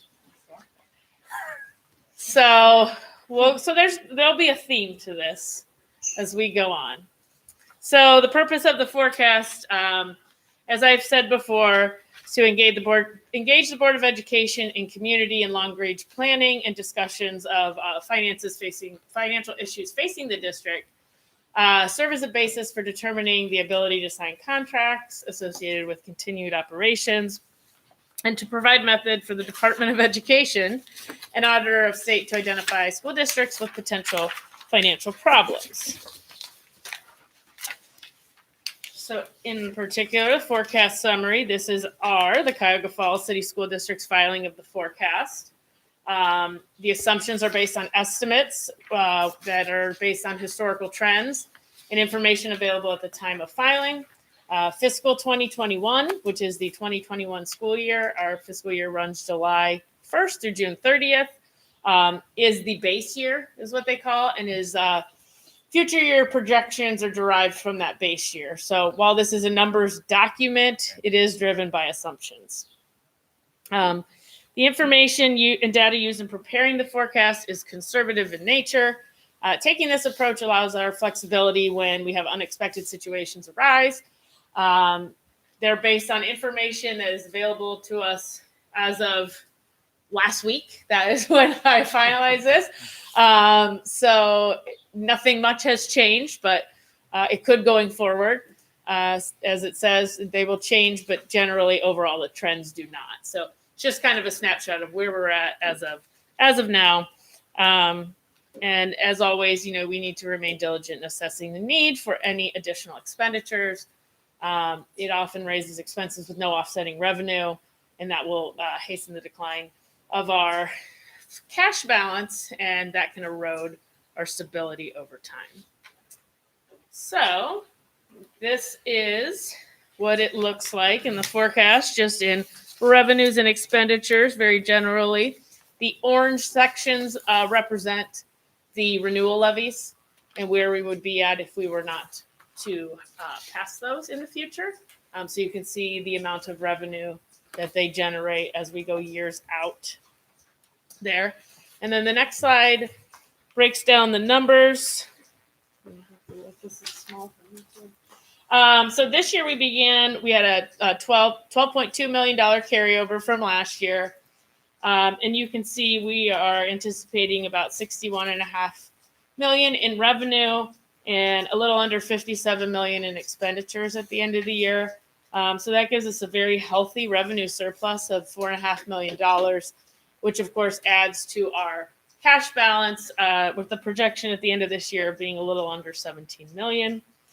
And you can see as the years go out, the expenditures and revenues and the difference. That second line under revenue, you can see represents the renewal levies. So the line there's an ending balance with renewal levies, and the very bottom line would be without them. So you can see both versions of how that would affect us going forward. You can see we would be in a much different position going out that third, fourth, and fifth year without those renewal levies. Can I ask you a quick question on the last slide? Yep. The gold bar that reflects the cash on hand. Cash balance at the end of each year. That's with the renewal levies. Correct. Included. Okay. Correct. I just want to make Yep. sure. Correct. So we'll start on the revenue side. So the district's largest revenue sources, as we know, are our real estate taxes and state funding. That's about 79% of our total revenues. You can keep clicking. As I mentioned, there are three renewals that are modeled in this. One is this year, which we have the first resolution on at this meeting, and will be on the ballot in November, and we'll talk a little more about that later. And then two in 2022. Total revenue is only expected to grow at an average of 0.88. I believe in November it was 0.8, so we have a small increase.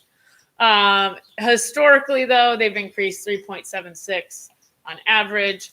That can always be a little skewed, as you can see in that top right little graphic. The state funding cuts that are involved in that.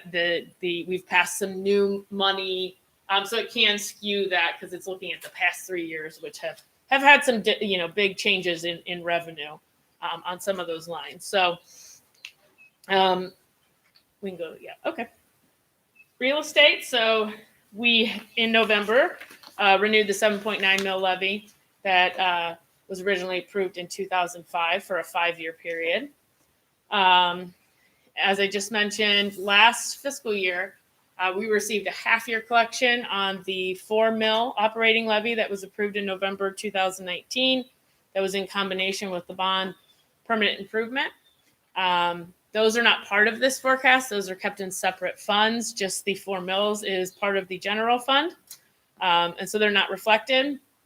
And then this year we received the full collection. So that's why you see a bigger increase from 20 to 21 than you do for any of the future years. Real property in Summit County is assessed every 3 years. So state law mandates that a sexennial reappraisal be performed every 6 years. The most recent one was 2020 for Summit County. The district's valuation increased 13.76% during that sexennial reappraisal. Every other 6 years, they do a triennial update. So the last one there was 2017. The next one will be in 2023. So as I mentioned before, there are 3 renewal levies during the term of this forecast. There is the 9.97 mil levy that expires this year that will be on the ballot in November. If it were to be unsuccessful, that is our last chance for that. So we would no longer receive collections beginning calendar year 2022. So January next year, those would stop. And it has other implications that we'll talk about in other slides. And then there's the 4.75 mil levy and the 2017 emergency levy that expire next year. Just as a note, as renewals, there is no increase. We receive exactly the dollar amount that we got when we first passed the levy. So back, I think that, what did I say? The one was 2005 that we just passed. We're getting what we asked for, what that many mills collected in 2005, not what they collect, in 2020 when we passed it. So even though our valuation went up significantly, that doesn't provide us any growth in our revenues for real estate, unfortunately. It just takes the pie and cuts it into different pieces, basically. So the renewal levies are modeled at the bottom of your forecast on the summary page, and we are not allowed to assume that. So you will see declining balances in the real estate, in public utility, and property tax allocation at the very top of the forecast because of that. And you can see once again the loss of revenue in this category if those renewals are not passed. Public utility personal property. So this is the tax revenue that's paid by public utilities. It's not very large. It's about 0.6% of our revenues. So historically, it's changed by a positive around 26,000. We're looking at around 35,000 through fiscal 25. But as I said, it does not bring us. I think it's maybe $600,000, if that, per year that we receive in public utility personal property. And wrapping up the property revenues, we have property tax allocation, which includes homestead and rollback. The rollback includes a 10% property tax for all residential and business real estate. And then in 1979, they added the additional 2.5% for owner-occupied homes. Homestead exemptions are also available for qualifying taxpayers. This generates, again, not super big, but bigger than public utility, 6.4% of our revenues. And it is modeled there, the difference, the renewal portion of that for property tax.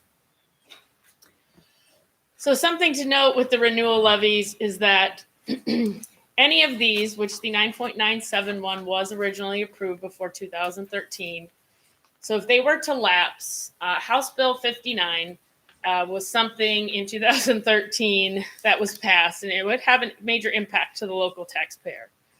So currently, those levies and this 9.971 are being reimbursed this rollback and homestead, that 12.5% for rollback by the state. So it is not on the property owner, it is reimbursed by the state. If there is an interruption to those collection of taxes, so for instance, if we were not to pass this in November, we would have to, what it would be considered is new money when we put it on again in order to do that. And then that shifts.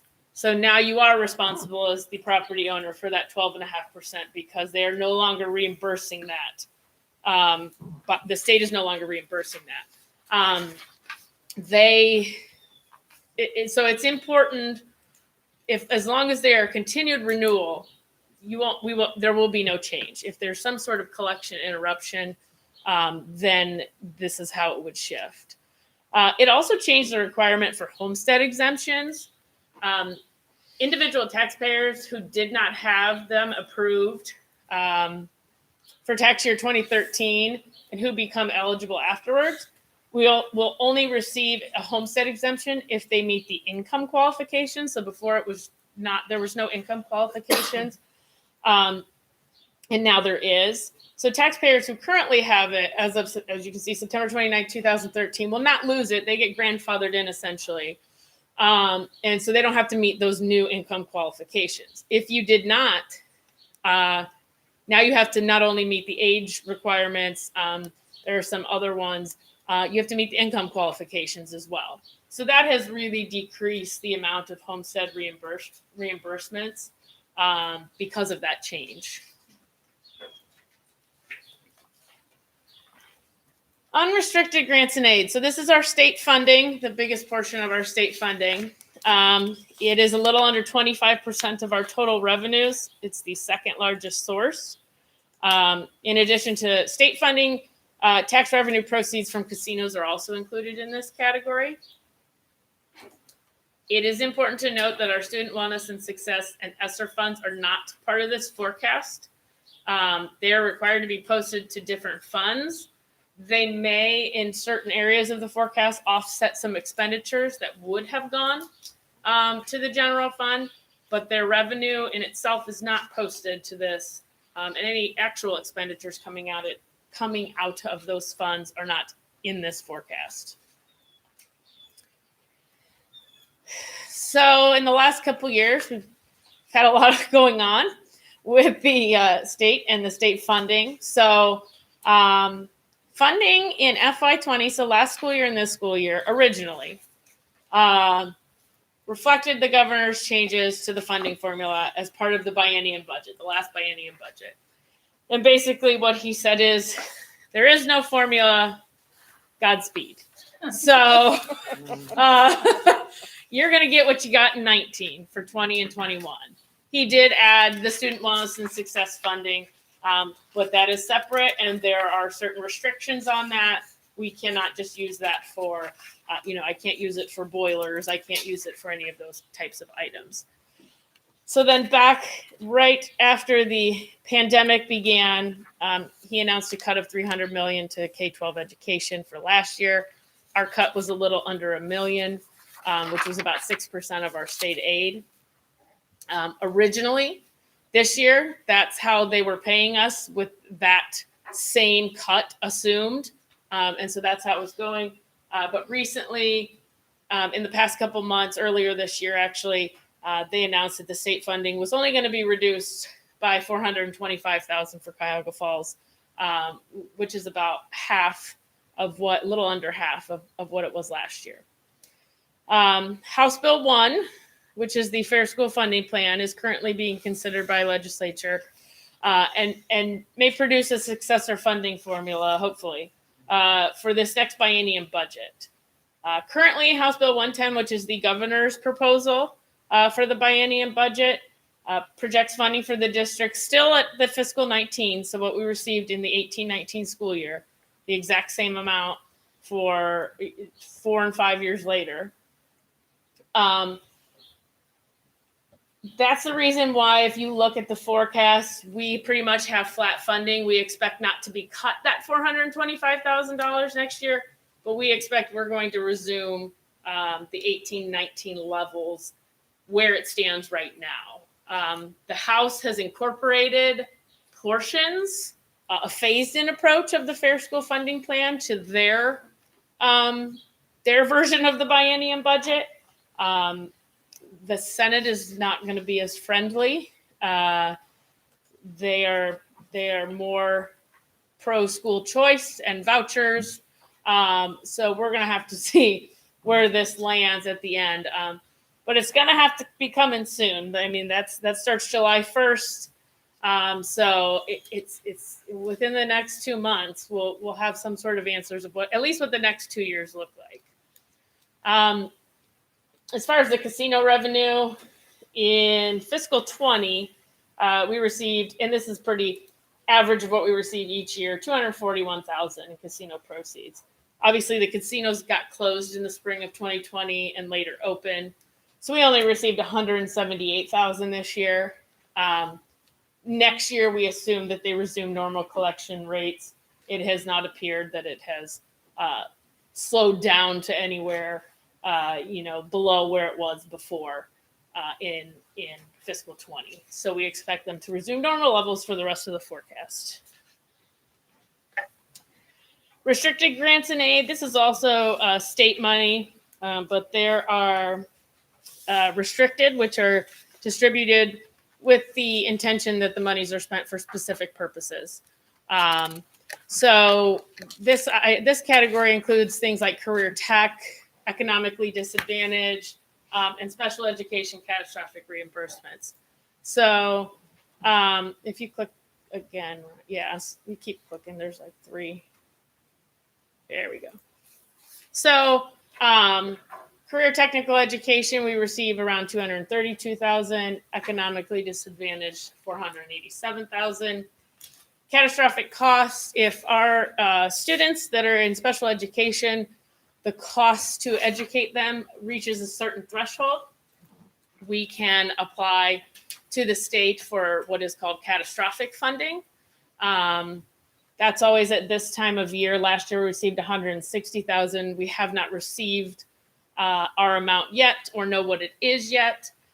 But, I think last year I submitted $640,000 worth and we got $160,000. So they have a set pot of money for catastrophic funding each year. And depending on how many schools, how much they're submitting, it just gets divvied up and we get a percentage of what we've submitted, as does everybody else. So this is projected to be completely flat throughout the rest of the forecast. All other operating revenues, this is basically everything I have not talked about, everything that is not state fund or property tax. So it's our interest, our rental income, open enrollment, excess costs, tuition for non-resident students, other local sources there. So you can kind of see, and I'm going to explain why it looks like there's huge dips here in the next couple years. There's a reason for that. We can go to the next slide then. So on the actual side, the history of it, we've had inconsistent Medicaid reimbursements. So one year we received, 2. Next year we didn't receive any. Last year we received 2. And then beginning in this year, they're getting completely phased out. So that was They required at the time to renew personal social security numbers from both the treasurer and superintendent, which the treasurer at the time did not want to do, so they did not renew. I'm a little uncomfortable with it too.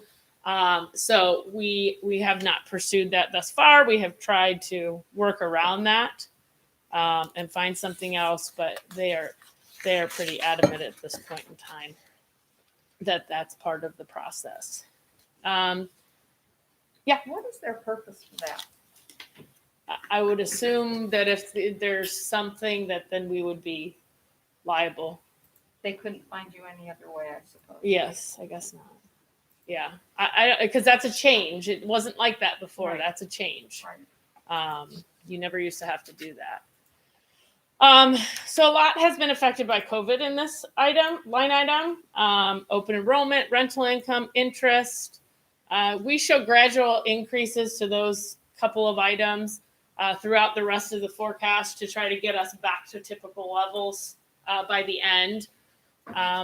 One of the reasons for that dip is that we received that little under $1 million, the one-time BWC dividend, which is different from the BWC reimbursement of our premiums, which has typically happened every year, but is in a different category on the forecast. This was specified as a dividend, so it went into this. It's a one-time thing. We're not expecting them to give it to us next year. And so that's why there is that large dip in the forecast, but it resumes what would be normal, typical levels without that. And one of our other bigger hits from COVID was open enrollment. Due to spacing concerns, we were unable to accept all of our open enrolled students that we would normally accept. And so there's funding that follows those students, $6,020 per student, that then we did not receive that we would normally receive. So we had a loss of a little over $500,000 this year in open enrollment revenue because of that. As I said, we're hoping to gradually return to normal levels, given some of the lifting of mandates recently and seeing what next school year looks like. Hopefully we will be able to accept those that apply and able to find a place. So this is about a little over 10% of our our total revenues. This next slide just kind of shows the big key components to this category, because it is kind of a hodgepodge. Open enrollment's on there, you can see. So you can kind of see the history and how we have it looking forward. You can see what Medicaid brought in this year. We did have very small, but it was like a true up to another one that they gave us. Obviously, you can see interest has dipped compared to the last 2 years. On the positive side, our excess costs, which is another special ed component, students that may be open enrolled here or court placed, their resident district is responsible for their education. So if they open enroll here from, say, Kent, and they have special needs, which causes us to, spend more funds maybe than a typical student. It is the resident district's responsibility for that cost. So each year we go through those students and figure out what it costs to educate them. And anything over the normal tuition amount that we receive, we basically bill back to that resident district. So you can see in 19, it was a little under 500,000. This year it was a little under 900,000. So that's a positive there, because since some of these are definitely not as positive. And then tuition in regular school, those are just obvious kids. There's the weighted funding that we receive for special education, tuition, the regular tuition for some of these students that are not residents of our district. Total other financing sources. These are transfers in, advances, refund of prior year expenditures. Major changes in past years were transferring the emergency levy funds to their own special cost center, which required some things that affected this category, but they are offset in the expenditure line. Refunds from the Bureau of Workers' Comp and School Employees Retirement System totaled a little over $354,000. Those are not anticipated in future years. Another COVID victim, food service and athletic, are kept separately from the general fund, so they're not part of this forecast.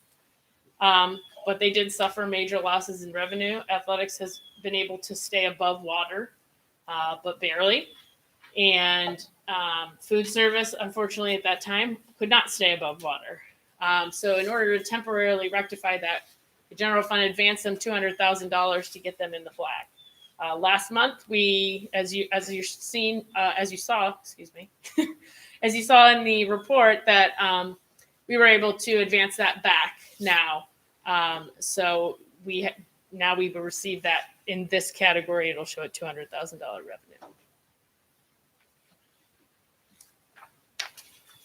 So, going along with my theme, I feel like I love spreadsheets. I love a good spreadsheet.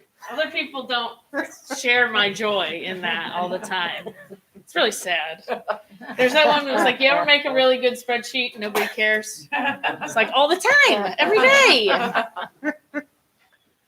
So on the expenditure side, we have our two largest expenditures being salary and benefits, which account for 72.4%, which is actually really pretty good compared to other districts. The average is around 80% for salary and benefits in most districts.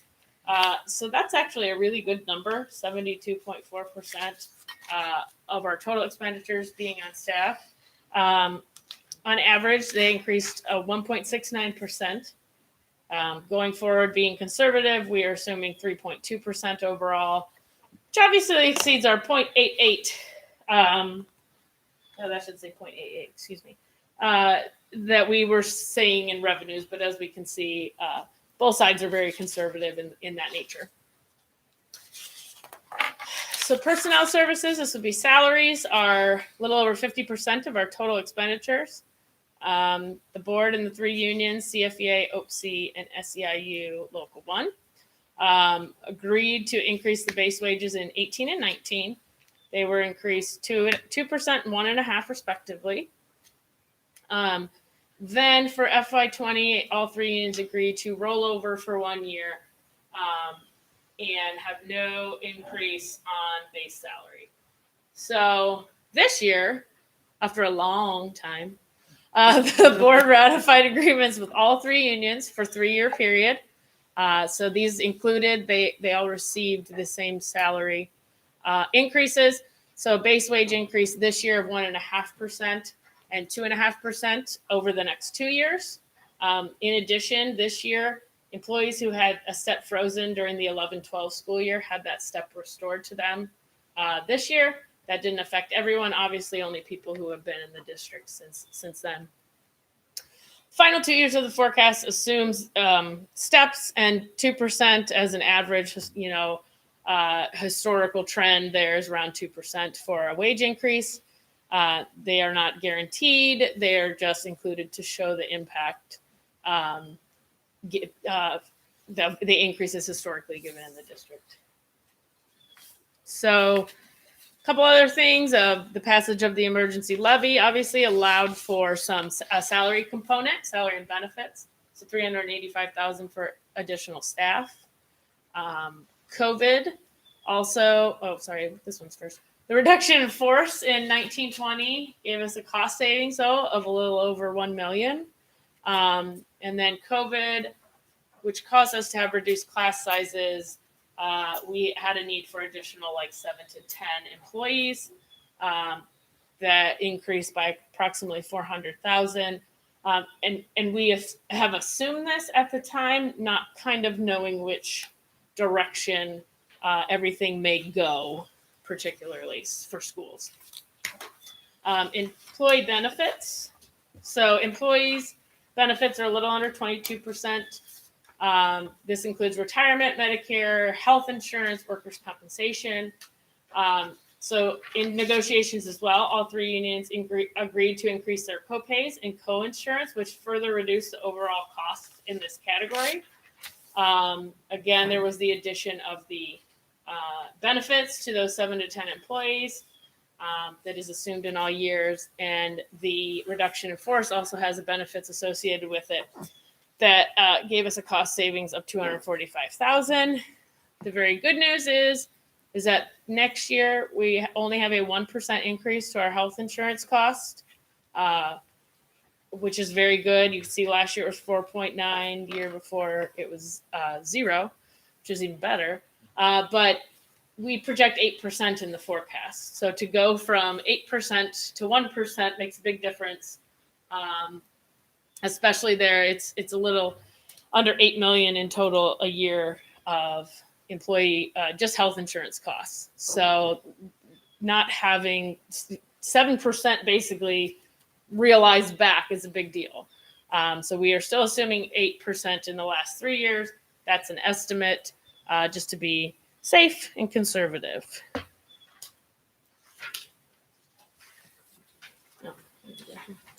Purchase services. These are all of our technical and professional services, legal, utilities, travel, meeting expenses, community schools, open enrollment charges where we have students open enrolling elsewhere that are our residents. This is where all of that is housed. A lot of this category is driven by state and federally mandated spending. So, our community schools, the open enrollment, the tuition, we don't really have control over those costs necessarily. Those are all mandated. John Peterson scholarships, Ed Choice, which luckily we don't have any, but that is still an issue. Autism scholarship, STEM school, all of that. So it's really out of our control. We did see an increase this year to open enrollment. Not too bad, but 350,000 more due to COVID.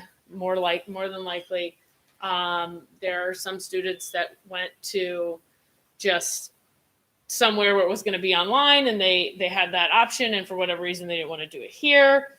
Some wanted to go somewhere where it was in person all 5 days, and they knew it was going to be in person 5 days, so that's what they did. There are any number of reasons for that. We did see a small increase to legal fees because we were in negotiations for all three union agreements. But the expenditures for John Peterson and autism did decrease a little under 200,000, which is shocking, but good news. And as I said, student wellness and success funds have offset some expenditures that would have come out of this category. Holly Merkel and her salary being one of them. And even though in the governor's budget, he has proposed student wellness and success for the next biennium budget, we're not really assuming that those funds will be available to us. But what we do have is we still have our current year funding or our current biennium budget funding of wellness that has no end date on it of when we can use it. So it should, at least in this particular instance with Holly Merkel, we will be able to pay her out of those funds through the entirety of this forecast. Purchase services is 20% of total expenditures, growing at a rate of 1.52%. You can see there's some decreases there, and that was to some reclassifications of budget line items to different categories other than purchase services. So there were some things in there that probably were better placed or should have been placed in other categories and were not. So we made those corrections and got everything in order. Supplies and materials. The supplies and materials line item was everything that's used to keep the school district and buildings open, operating, clean, as well as instructional items, textbooks, newspapers. You can imagine that this category would have taken a large hit in cleaning supplies had it not been for our ESSER funds. We were able to use those throughout this year to take care of those extra measures of cleaning and extra products that we would have had to have paid out of this category. It would have been an expense to the general fund. You can see there's an increase because of the expenditures for curriculum. And as I just mentioned, we were fortunate to receive, ESSER funding, which offset our cleaning supplies, some of our online learning platforms for our Black Tiger Academy students, some supplies. I know we gave art class, so they didn't have to share when they would normally share. They purchased some extra supplies for that. So all things that thankfully we did receive this ESSER money for.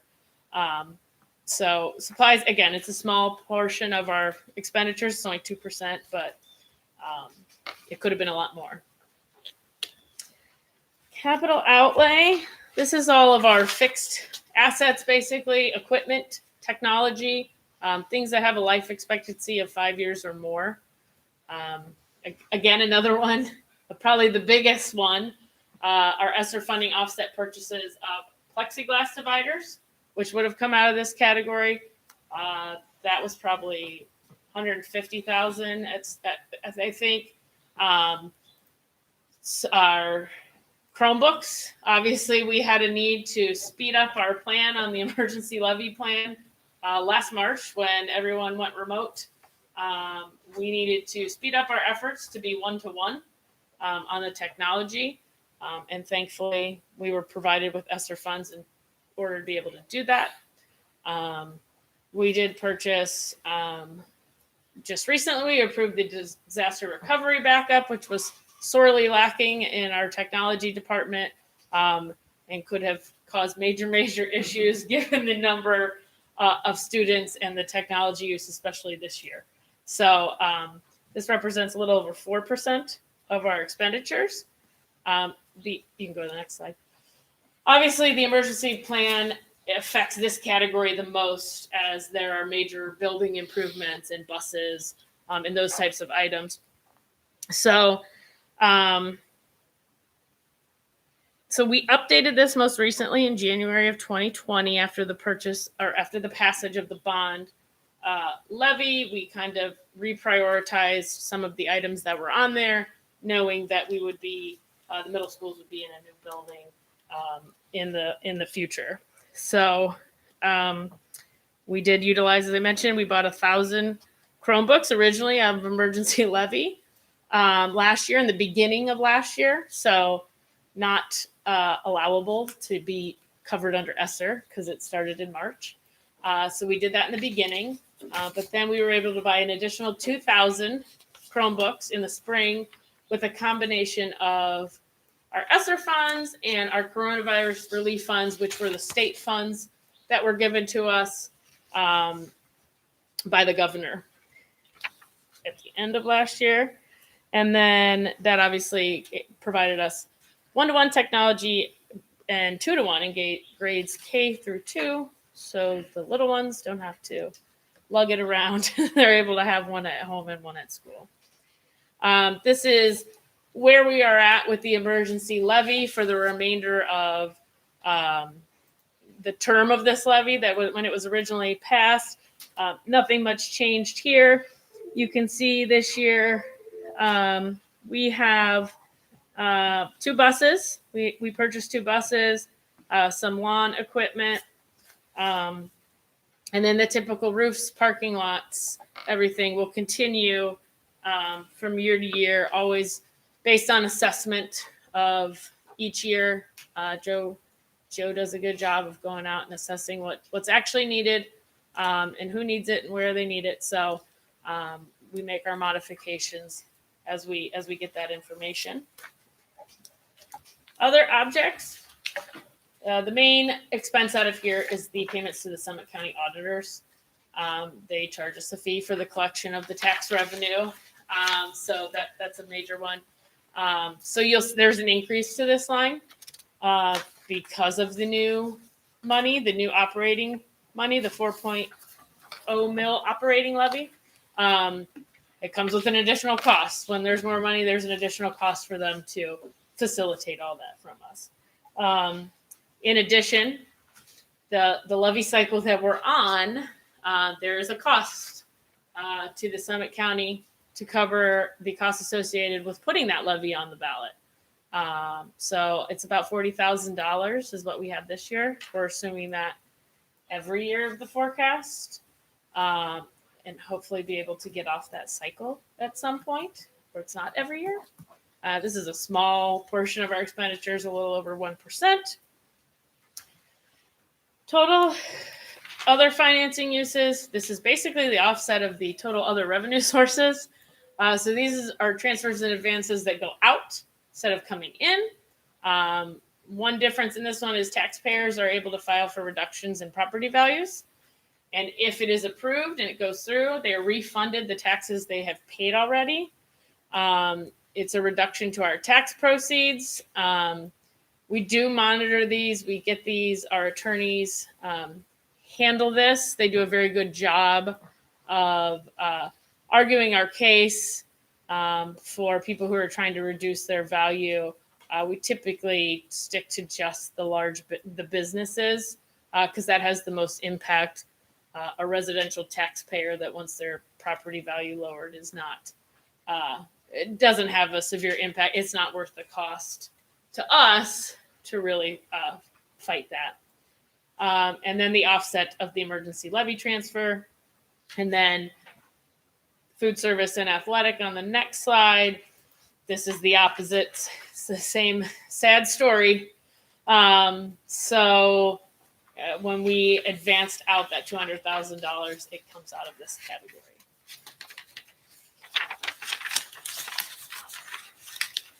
So this is how I feel when I'm dealing with like any kind of government entity, like a health department, ODE.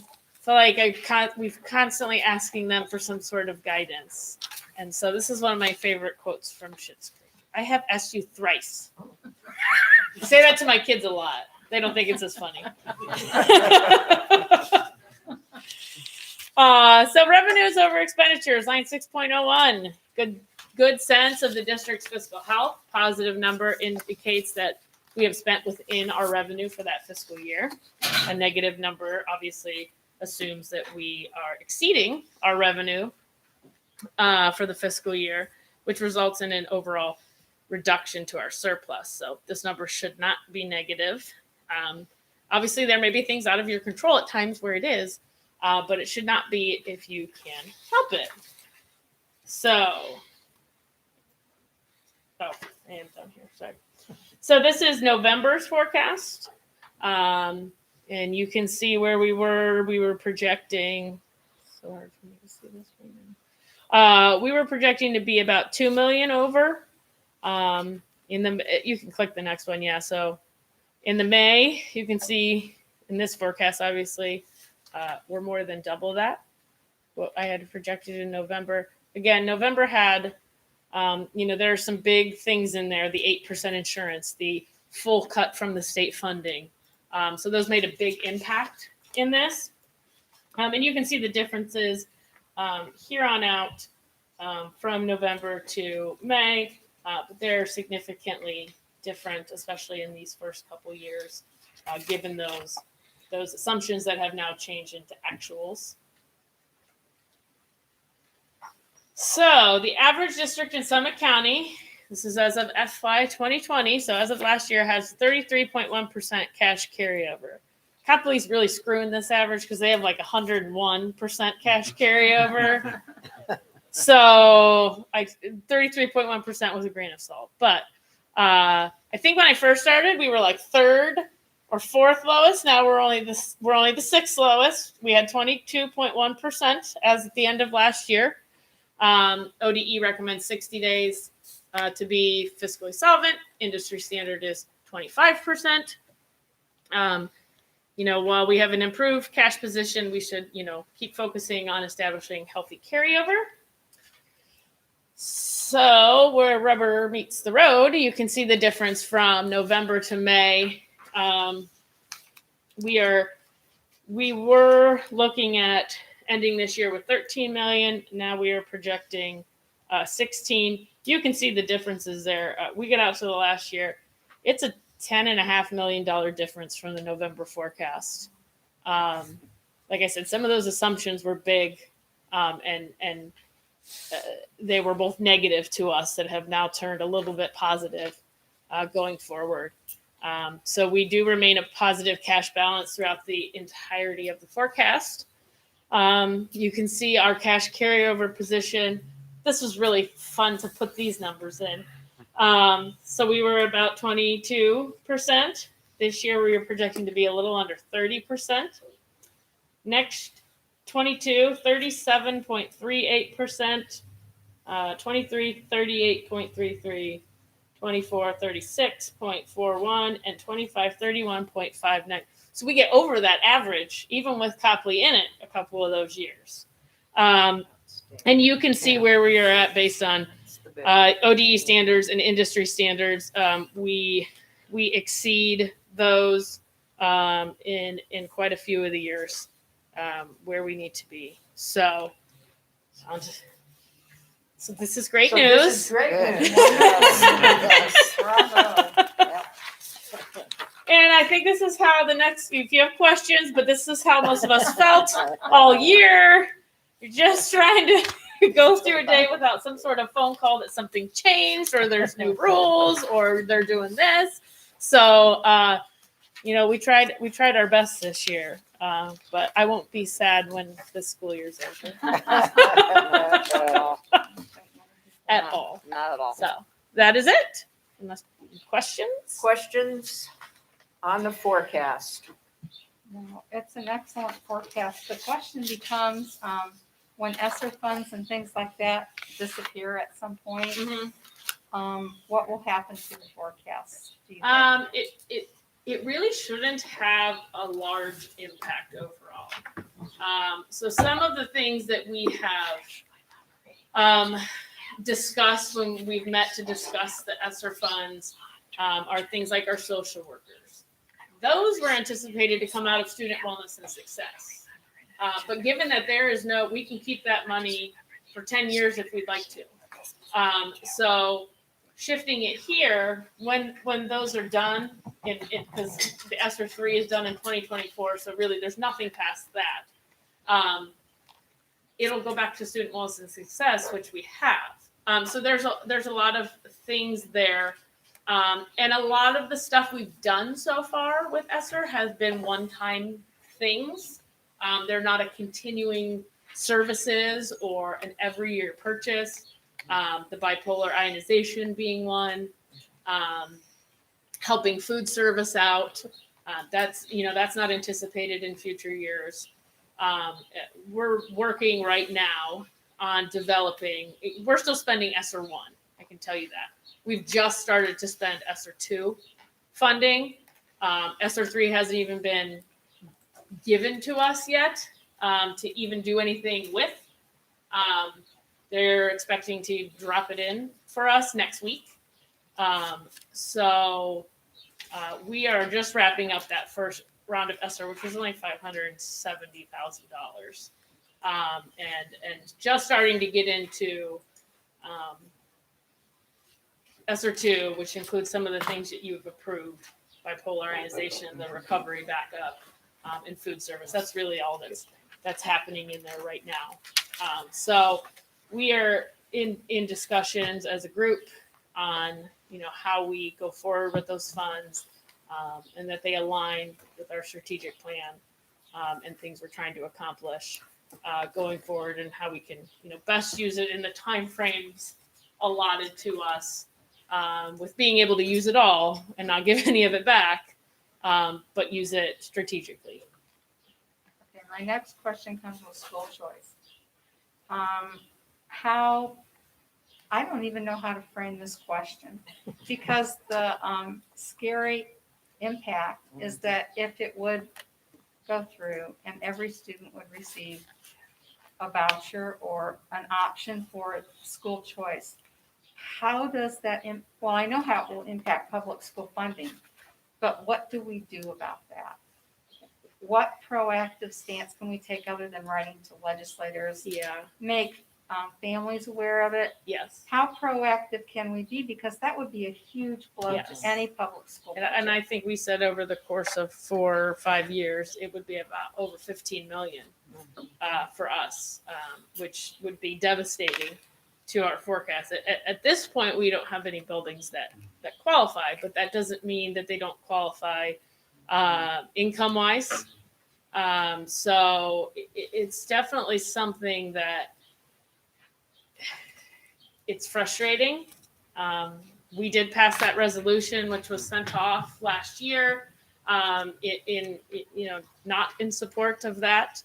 I am very interested to see what the Senate does with this biennium budget and school funding and how what they eventually come to as a compromise between both the House and the Senate, because they're on two different wavelengths when it comes to school funding, public school funding. Well, I know President Huffman of the state Senate, who's probably the biggest voucher advocate in the state, said he doesn't intend to bring that vote up, that bill up, because he doesn't see that it's necessary at this time because they just passed a huge income expansion and he wants to see how that plays out.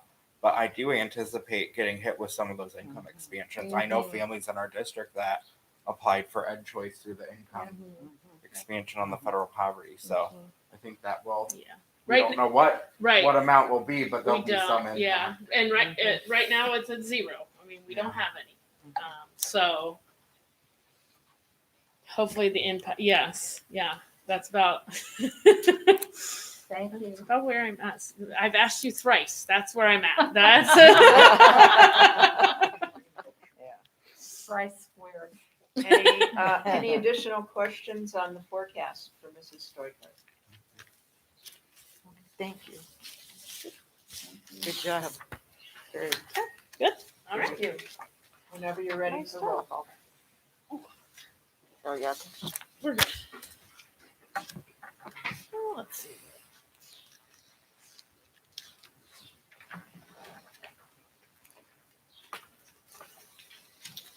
Okay. Ms. White? Aye. Mr. Gomez? Aye. Dr. Hall? Aye. Ms. Moffitt? Aye. Ms. Schofield? Aye. I won't say a lot in comments, but I will say some other very, very good news is that we priced our bonds on Tuesday. It was very neat to watch. I got a login and I was able to watch them do it live, basically, and see the orders coming in and who was doing it and how much and all of that. So that was really interesting. But overall, our interest rate was only 2.72%, which is phenomenal. We had originally forecasted with the levy 4%. So we had some talks about, of all the waiting and the struggle that, we've gone through since passing that levy and, now we're here. But honestly, COVID probably saved us taxpayers a ton of money because it would have been a lot different if we would have gotten that money last January or July and things would have been normal. It would have been a much different scenario. So it's just that's just a phenomenal rate. Given that we've also been collecting, we will be making a bigger principal payment upfront, which will also in the long run save taxpayers money. So, we've already it was approved at 5.33 this year. They already went down to 4.65. And it could go down further as we, finalize everything and go forward. So that's always good news for the taxpayers. Mrs. Stoico is a good analogy that because we didn't start our construction project, but we were still collecting tax dollars, which we had to set aside and not use for anything else. Correct. It's sort of like putting a bigger down payment on your house. Yep. Exactly. So that the interest, because we just did the bonds and when they close, they're not they haven't been building interest this time. So we will be able to make that larger down payment per se on the bonds once we do have that payment over the next year or two, and which will significantly reduce the amount of interest that otherwise would have been in a normal payment situation, in addition to the fact that it's a lower rate as well. So it's kind of a double win there. would you be able to do like a presentation at a future meeting of your choosing? Yeah. On that, because I'm working on wrapping my head around that, but I also want to share it out with the community. I know the levy committee would probably want to know as well, to try to get it in some sort of way that we can make it understandable for the community. Right. So when we say it's saving them money, we can all understand what that is, and we can make sure the community knows, because everyone likes to save money. Yes. Yes, yes, yes. Thank you. Yep. Thank you. Item G, Superintendent CEO's business by consent agenda. Mrs. McClure this evening. Thank you, President Schofield, members of the board. It is recommended that the Board of Education approve all items listed in the superintendent's business consent agenda. So moved. Second. Moved and seconded. Discussion? Would you, Mr. Hutch, talk about the cost savings we're getting in this new ComDoc contract? I know you're excited about it. I realized you would ask. Sorry. Give me 1 second. No, that's fine.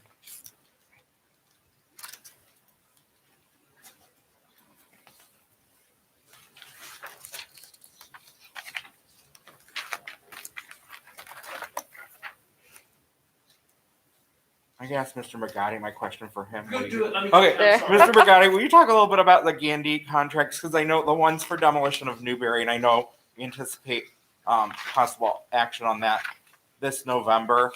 But then I just don't want to confuse the community when they see demolition of Bullock. This is the abatement part of that, and asbestos being there isn't going to change between now and when we do that. So that's why we can do that now. Am I understanding that correctly? Yes, sir. We're gonna go into Newberry first and assess what asbestos is there and what it will cost to remove it. They then believe will create documents at a possible cost, so that will go out to bid for a contractor who wins the bid to come in and do the abatement of the asbestos. So Newberry will be first, and then Bullock will be next. TDA felt like it was best to just do both of them at this particular time.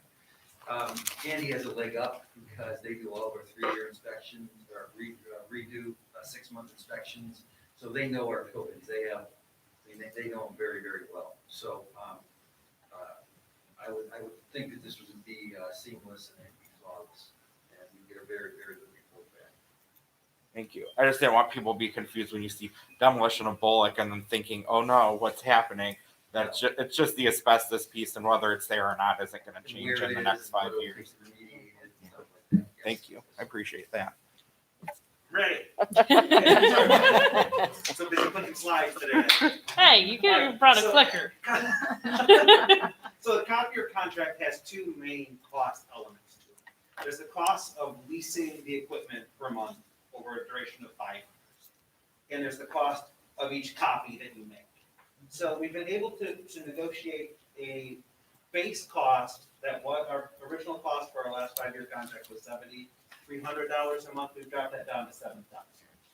We've also dropped our cost per page down for color from 0.039 cents to 0.035 cents, and for black and white from 0.0295 to 0.0027. 00295 to 002. Small numbers, but they add up when you make millions of copies. So we reduced that cost, but we also gained 6-month pacing of our lease. So our lease wasn't set to expire in January, which meant we would have been replacing copiers over winter break. We moved it up so we can replace over summer break very much. Now we'll align on the fiscal calendar from now on, which is where we'd like to be anyway. And then we also gained color printing in every office, which we've not had before in this district, which has been, it's about time to start printing. Okay. New equipment throughout the district, and better print management software, to get a little nerdy, but not too nerdy. That allows us to control what comes out of what printer where, and set some rules. So if you go to print 50 pages on a small desktop printer, the computer's gonna say, no, it's way cheaper, we're routing you out to the copy. So we can start to control, so we can start to bring our costs down by controlling our print volume and helping people make better choices. We could print that double-sided and you can say, hey, little things like that will add up Also, I got a gift for the treasurer's office of a new check printer negotiated in that, because theirs is probably as old as They don't make them. a lot. They don't even make the stuff for it anymore. So it hasn't failed yet, but boy, if it does, people don't get their checks, it's gonna be crabby, people out there. So that's all new. So I feel really good about and we maintain our relationship with Combat, who has been very responsive to our needs. We've gotten to know our needs over the past 5 years. So I feel very good about what we've been able to negotiate. I use the example when I talk to people in the community that just because we're not as poor of a district as we used to be, we've got some money in the bank, but we still act like we're poor when we go to these companies and we shake them down for every penny we can get out of them. So I appreciate it. Well, we do that, but we also make sure we're now in a beautiful position of being able to get our staff what they need. Yeah. You know, so we're not shopping the bargain bottom. You know, sometimes you get what you pay for, and this is a good quality copier for our teachers. So. And then one more thing I'm going to ask you, because I know it's a passion. Will you talk about what we're doing with the Central Instrument Company contract? Have I talked about it? No, can you just tell us real quick? I know it's a passion in your past life. So as the being gist direct. of the Central Instrument Company contract is we have students in our district who have financial barriers to instrumental music. And as I know our educators in our district and myself personally believe, finance should never be an obstacle to music making. And as our demographics shift, instruments are expensive. They're a major burden on a family budget. And many of you have probably rented an instrument for a child and had to realize that cost. And it's a privilege that my parents made that a passion for me, and it was through my life. But a lot of our kids will be denied the opportunity if we aren't able to provide them some entry into our instrumental music program. Thank you. And thank you to Mrs. Culver, who wrote the proposal for that as well. And thank you to Mr. Stahl who made it all possible, because when you looked at the discounts for the instruments, they were pretty impressive. So I'd like to thank him Absolutely. publicly for that. My question is for Mrs. Dudone. The 6 through 12 English language arts review and adoption stipends for 44 staff members. Could you talk about that, please? Sure. So, similar to what I have with the content literacy, basically I have invited staff members in the 6th and 12th grades to take part in book studies this summer to start the process of looking at the types of literature that we currently have and where we need to go. We have purchased copies of Focus with other funds. I think maybe that's what you find. I think we did. Anyway, so we have Titles, purchased one of copies the of Focus. titles. So in both of the book clubs, for lack of a better term, they will be reading the like the main parts, like that section 1, the what are we doing, how are we doing it, that sort of thing. And then they will also be reading something related to their content area or similar if it's like a tax teacher. And then we are also going to be reading a book that's more focused on diversity, equity, and inclusion. So that, and I got some suggestions from Dr. Ferrara that Ms. Boston and I are looking at and making a final decision on that. So in addition to reading those, we talked about how can we incorporate literacy everywhere, and not just in language arts. We also have a language arts adoption going next year. And so I felt that it would be a great time to, when teachers aren't writing essays and aren't planning lessons and things like that, to explore some different literature. And we're going to be looking at some novels. We're going to be looking at articles. We're going to be looking at music, you know, like just all sorts of different things depending on which group it is. And then talking about, does that fit into our focus theme and does that fit into our diversity, equity, and inclusion? So then next year, as we start exploring come fall, different products, similar to what our K-5 colleagues did, we will have already that background and some potential choices rather than, oftentimes the novels and the readings are kind of left last minute, so to speak. When you do like a 6-12 ELA adoption, you know, you purchase a text and then it's like, oh yeah, well you could get this or this or this. So this is actually reversing it, knowing what we want and getting some ideas in advance The teachers might even pilot some of the things that we talked about this summer, but we'll be talking about each of the things, whatever type of literature it is, whether it's a poem, a song, a novel, a magazine article, what have you, in terms of, like I said, the ideas for focus and the diversity, equity, inclusion, how does that fit into our district goals as we're moving forward? One more question and one more comment. The presentation from our elementary folks this evening talked about Fonteson Pinnell being through middle school. It's a 6, 7, 8 program as well. So whatever consideration be given to taking a look at that as a possibility. Well, I think we will definitely at least look at that because we like that continuum. But we also like the continuum as students are heading into 9th and 12th, the consequence now stops at 8th grade. Right. But, we always, try to bring in at least 3 companies, if not more. And so knowing that consequence now goes through 8th grade, I think it's certainly something that we will, look at as a group. And I did let teachers know that, just because they took part this summer didn't necessarily mean that they would be part of the committee next year, but I did ask them to start, because that's a lot of people. But I did ask them to at least start thinking about would they be willing to be on the committee. We want a good representation, including some content people that we want on there to help us have some more integration without the den that has stagnated a little bit and then added COVID. So that's one reason why I'm running the book clubs that, separately instead of all together. And then in the fall, people from both parts will have some discussion together as we're looking at these. One good thing by having middle childhood licensed folks on the committee is that they're licensed in 2 content areas plus reading. So they, in looking over our list of licensed middle school folks, just about all of the ones that are licensed in middle childhood have 2 content areas plus reading. So they should be able to share their expertise probably more so than someone who's 7-12 social studies, for example. So that's a good thing. Right. And then finally, would you please provide the board with an outline of the plan for the English language arts study? So one of the things I'll be doing once school is out is starting to look for, as I said, who do we want to hear presentations from and that sort of thing.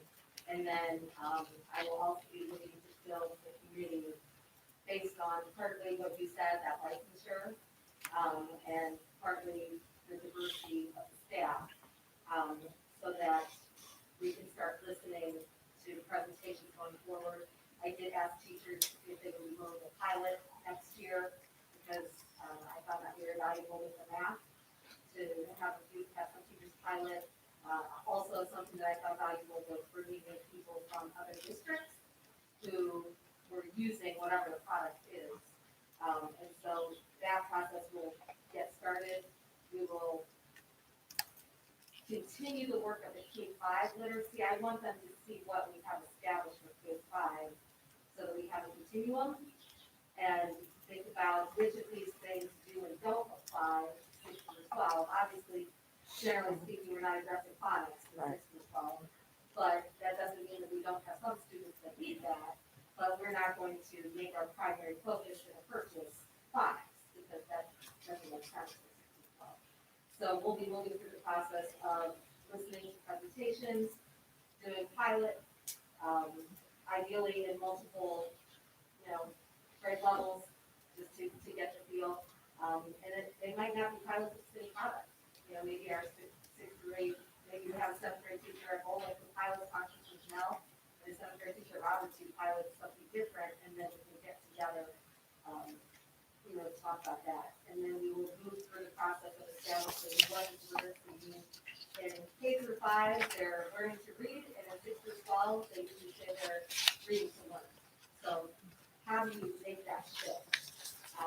And those will be part of our discussion as we head into the fall. Thank you. Yep.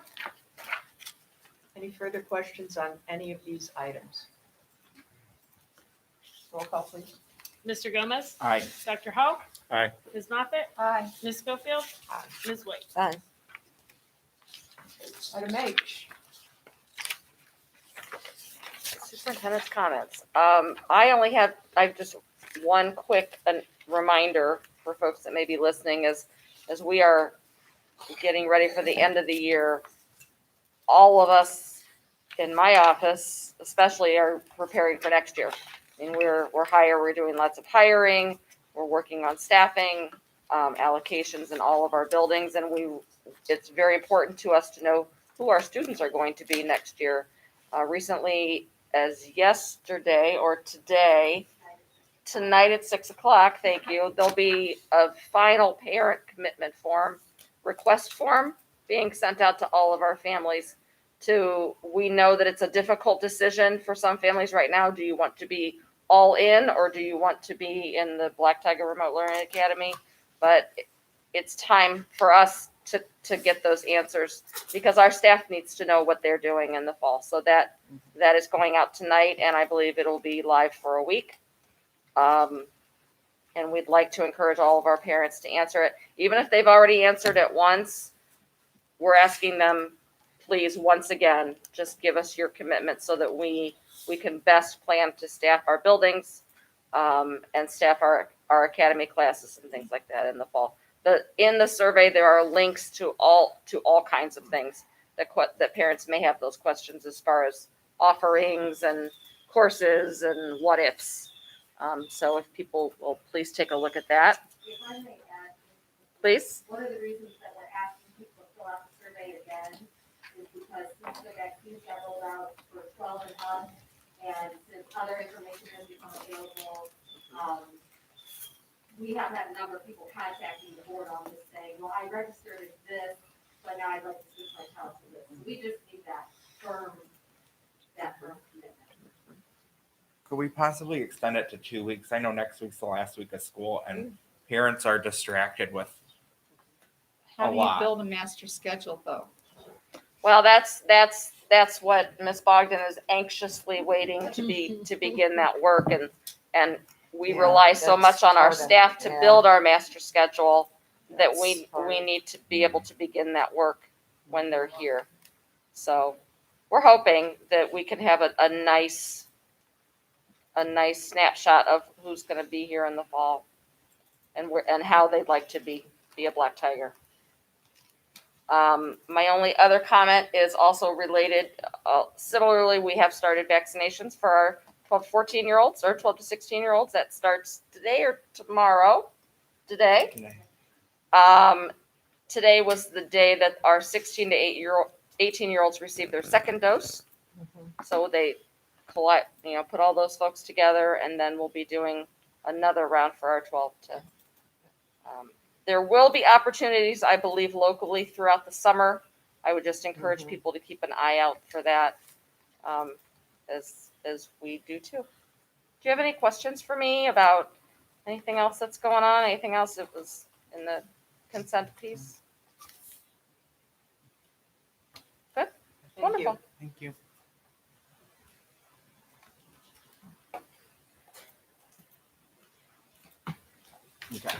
That's me. So I would like you to consider the student middle school handbooks for the 21-22 school year. These are up for first read for the board. They are attached. Mr. McClure, if we've noticed a few things in those, should we direct them to you or to the middle school folks, or how would you like that handled?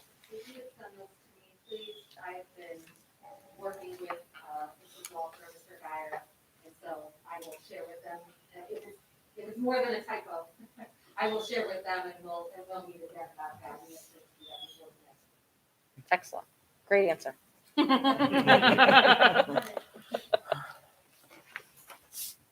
We're ready for item I, board business. Number 1, resolution declaring it necessary to renew an existing levy. A resolution declaring it necessary to renew an existing 9.97 mil tax levy for the purpose of current expenses and requesting the Summit County Fiscal Officer to certify the total current tax valuation of the school district and the dollar amount of revenue that would be generated by that levy pursuant to sections 5705.03 and 5705.21 of the revised code. So moved. I'll second. Been moved and seconded. This is our first step in the process of renewing. I did have a question because I see that this is for 5 years. We had talked earlier in the year and with the levy committee people when they were here about doing it for 10 years. And there didn't seem at that time, people's We did. thoughts may have changed. I thought we were talking about the following ones because this was the last chance. This is the last chance for this one. So So I thought we we have decided to we go. were talking, maybe We had said we would try to do 10. And like I said, maybe our thoughts changed and we don't want to, and that'll be fine as well. We had said that we felt that the millage is what mattered more to people, not so much the timeline. And we had talked about going for 10. If everyone feels more comfortable with 5, I don't have an objection to that. And maybe I'm confusing this past year's with this year. I thought Yeah. the last time we had the discussion, we talked about 10 years for the 4.751 in May. I think we talked about 10 years, but then That's correct. for May, but then we decided ultimately with the levy committee that they did not feel comfortable with going forward in May. He said Mr. Belby said he was fine with 10, but he just didn't want it in May. Like I said, I won't object to doing it for 5 years. But I just want to. Well, I'm glad you brought it up. So let's decide here if we're moving forward. We're under discussion on this resolution, so this is the time. Are we comfortable with it as is? I think anything that reduces levy fatigue is a good idea. So if we can do it for 10 and it's advisable to do it for 10, I would be for that. Try. I think it was part of the concern that if it wasn't approved, then we start from scratch. We start with a new levy, everybody pays 100%. There's no rollback. And we didn't want to take a chance. I mean, that was part of the downside. I feel like that was part of the conversation with the levy committee is if we waited until May to move that one to 10 years, we had more time to educate the community. It seems like a long time ago we had that conversation. Yeah, I can't believe. I mean, that was the concern with this last one, just given that it's all eggs in one basket in November. I don't have super strong feelings either way. I don't know the pulse of what people feel about 10 years though, and if that's going to turn them off. That would be my only concern, but I don't have that gauge. And I don't know that any of us really, I mean, they did the 4 mills for 10 years. That was all wrapped up into one thing. So I don't, I'd like to say yes. No, the 4 years is part of the bond. Part of the, And that was for 4 10 mills. years. Yeah. So I thought they kind of wanted us just to keep this year the same because we just passed the bond. If I remember, it's been a while and I don't really remember. I don't have a problem either way, but I thought they were really, didn't want it to make changes right at this time. Is the clock ticking on this resolution? I mean, we have until August to do the 2 resolutions and my submission to the auditors. Or to the Board of Elections, excuse me. Could we table it for a meeting and just check the pulse of the levy committee, see how they're feeling? Somebody gotta with have that? notes from that meeting. Yeah. There's notes from that meeting somewhere. Would that be okay? Yeah, I mean, Would it's fine other with board me. members feel comfortable with that, or? Well, if that's the case, we can have both done in June then. Yeah. Both, resolutions could be done in June. That's good, I think. Want to do that? I'll second. if you- Okay, let's motion, we'll take Mr. Gomez's, as a motion to postpone this item until June, I'll second. and Ms. White second. So we'll vote first on postponing this resolution to our June meeting. Further discussion? Roll call on the postponement. We have a second. Ms. White. White. Okay, that's what I thought. Okay, just want to double check. Okay. Ms. Moffett? Aye. Ms. Schofield? Aye. Ms. White? Aye. Mr. Gomez? Aye. Dr. Hall? Aye.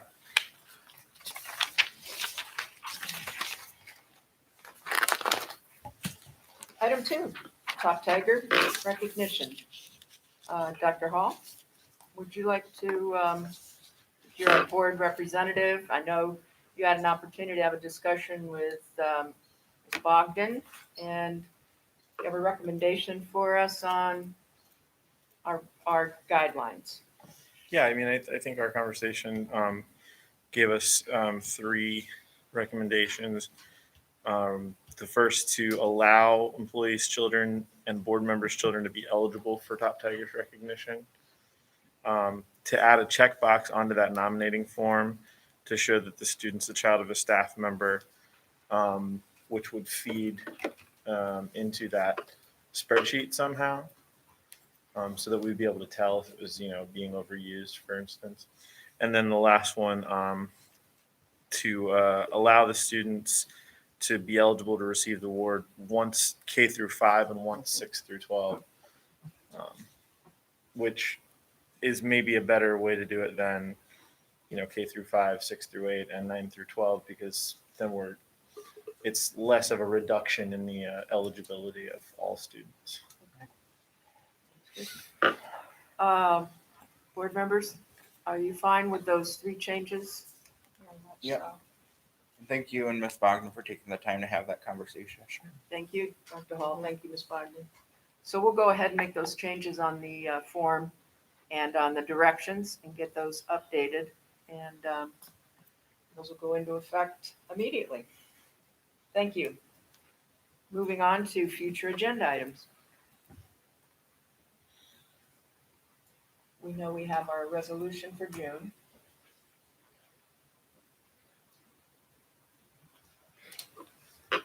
We'll move on to committee reports. Alliance for School and Community Growth, Mrs. Moffett. Let me think.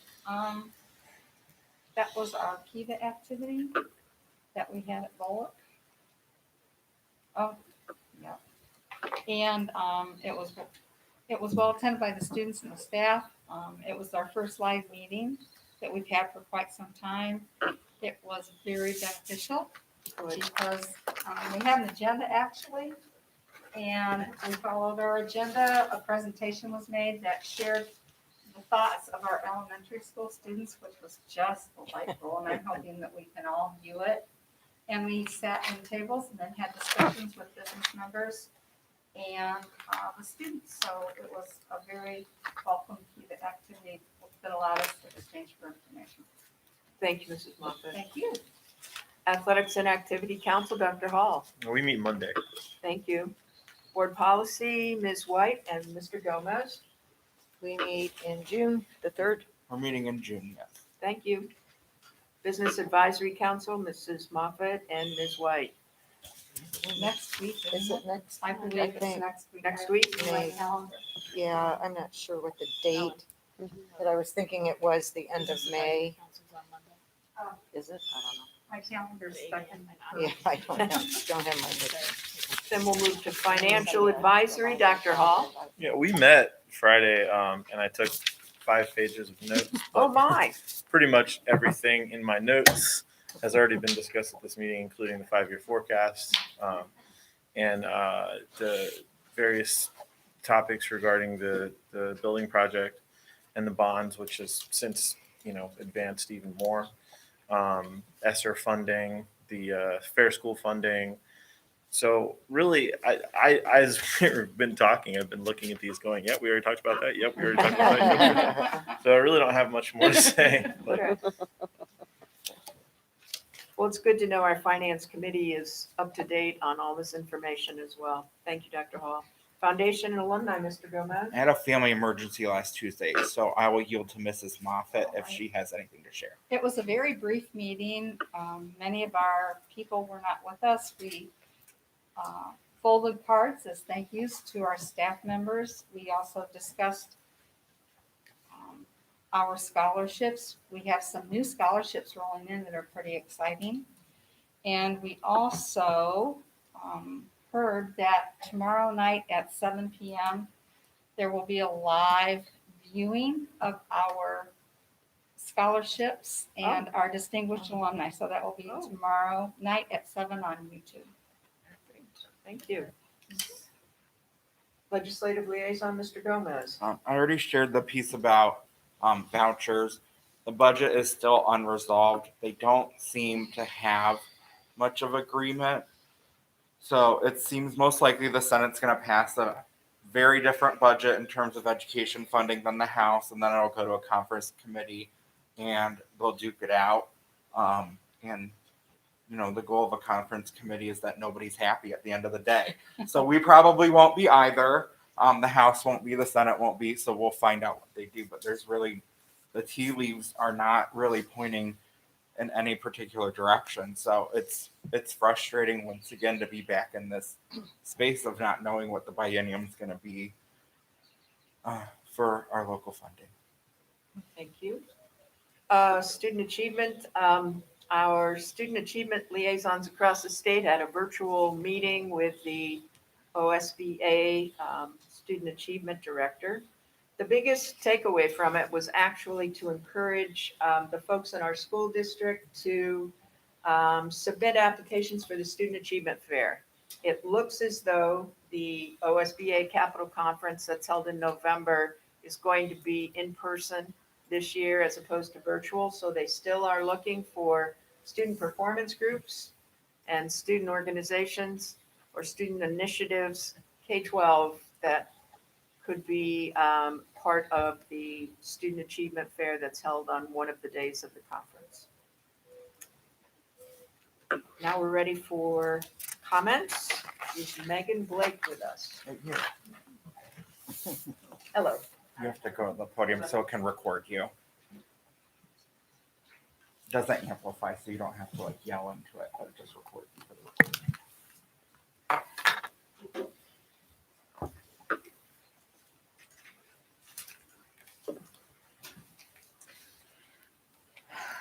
I came tonight to talk about the conditions over at Laybourne and that they are completely unacceptable. September 3rd, my daughter, Janae Blake, blew her knee out because she stepped in a deteriorated soccer hole or a sprinkler hole in the soccer field. She lost everything and she lost herself. She lost awards she will never receive. She lost an opportunity to play D1 soccer in college. She was one of only 3 fall athletes to receive a 4-year letter. The only one from the girls' soccer team. After her injury, the soccer coach sent an email, and all of you were CC'd on it. There were multiple injuries, sprained ankles, a dislocated knee. Hers was the worst. In recent years past, our coaches and soccer and track have requested that home games be moved away because of the condition of this field and track.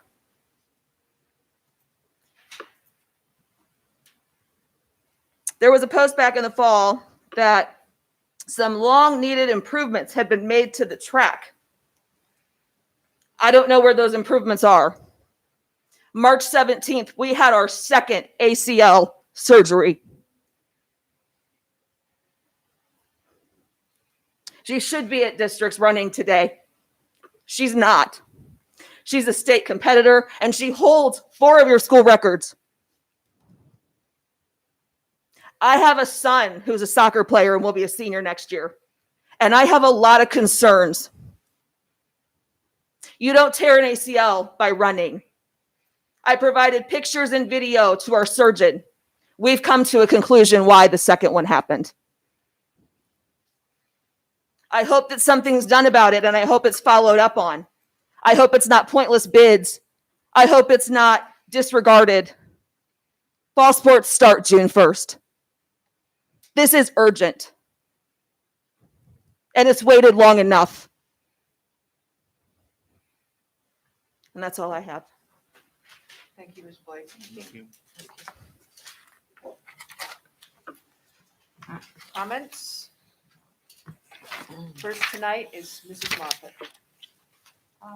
I'd like to thank our staff for making it through the school year essentially with hybrid learning, with in-school learning, with totally learning from home. It's been a very difficult year in an already stressful profession. So I would like to thank our staff for all the sacrifices they've made this year. I would like to thank them for all of the extra work that they put into trying to make this new form of learning doable for our students and our staff. I'd like to congratulate our graduating seniors. We'll see them next week on the 25th at Canal Park. I would like to thank our staff who have been involved in our students in the Art Sparks presentations. I was lucky enough to see the Preston and DeWitt students last week. They'll be performing again at Richardson tomorrow. Should I save some for other people? Keep going. Keep going. Lemonade Day at Lincoln. Some of us were privileged enough to be on the boards to hear the students' presentations, and they were selling lemonade today over at Lincoln. Some for 50 cents, some for $1, and if you paid a little extra money, you even got a Twizzler with it. So that was one of the perks for one of the teams. Make the Grade, Christina Scott was in the Akron Beacon Journal. I'm just saving everybody else their time. I brought it with me tonight, along with our student from Roberts. Is it Usha Kanal? And they were featured in the Beacon Journal. I'll just let you guys talk about the visioning session because I shouldn't take up all of your time. Visioning session? That we had at on the 13th. Anyone want to speak up? Because it was great. And Well, it's when it's their turn, perhaps they will. all right, then we'll let other people talk about that because there's some stuff on the website they can talk about. All right. Oh, and by the way, the business meeting is on the 24th at 8 o'clock. 24th. Thank you, Ms. Moffett. Thank you. I'm next tonight. So first I'd like to congratulate Chef Bill Bailey, who's our nutrition and food service supervisor, and his staff for earning recognition in this year's Ohio School Breakfast and Beyond Challenge. They were recognized for an innovative approach to providing meals during the pandemic to our students. So thank you to him. And then I have some thank yous. I'd like to thank our high school teacher, Mr. Steve McIntosh, for engaging his students in the Cuyahoga Falls Adopt a Spot program. What a great way to involve students in community service. I'd like to thank Erica Piper, the director of Art Sparks, for the invitation to attend the virtual performances of our third graders. I too, Mrs. Moffett, was impressed with the dancers and enthusiastic participation that took place virtually. I'd like to thank Lincoln Principal Tracy Early for the invitation to view the digital art and music show that was created by Mrs. Farkas and Mrs. Crumrig. Thanks too to fifth grade teacher Amy Van Horn for the invitation to be part of the Lemonade Board. I'd like to thank Bolick Principal Care Walter for continuing Bolick Gives Back, the Day of Community Service. That'll be held next Wednesday. And thanks too for inviting the board to participate alongside your middle school students. We appreciate that. Thanks to high school principal Allison Bogdan for the invitation to attend the various senior class events taking place this Friday, including the senior honk out at Waterworks Park. Thank you for the email specifically inviting us, Ms. Bogdan. And I'll close just by expressing my appreciation for receiving these invitations to the various school events. I think that sharing our students' activities and accomplishments and performances, whether in person or virtually, acknowledge their work and the work of the staff members who guide them. I'm always appreciative when I receive an email invitation, and I thank all of you for those that we've received over the past few weeks. All righty, up next, Ms. White. Well, I wanted to thank Lincoln staff for inviting me for the lemonade board. That was so much fun. It always is every year. And there's other ones, but I will do Art Sparks tomorrow with Silver Lake. So I was happy for that opportunity. When I was reading, I get magazine. I don't know how I get them. I just get them. I don't know why they come. I have no idea, but I thought this was really interesting and I wanted to share it with this article with the board. It's in one of the business magazines for some reason. I used to get Forbes. It's not Forbes, but I don't know what this one, but at any rate. I think that's why they send them to you, I because they know you'll share them. with the Oh, board. whatever. I think so. We're All on the mailing lists. Yes, So who's I ever putting Ms. White's name on those subscriptions? I don't even know, I don't really, but whatever. But this is back to work differently. And it just made an impression because I think this is what we're trying to do for our schools, our new building. And it's really neat. You can see the collaborative space, the floor plan changes, technology, furniture, quiet zones. And this is businesses. And I mean, it just kind of models what we want to do. I just thought it was interesting. It's not a lot of reading either. It's just, quick. And then I have a couple articles, of course I do, that Mrs. Schofield sent. And the one kind of was comparable, kind of goes with the one that I read last time on standardized tests, which if you know me, you know I hate them all. I don't like them, but whatever. They're here and we got to do them, so we do. But the online penalty, and this article basically, it impressed me because the low economic English language learners, students with disabilities, they're harmed when we do online testing, especially. And to me, that means a lot, that we should still offer paper and pencil tests to the students that want to do it that way. It just really, I don't know. And then another one that Ms. Schofield, redos and retakes.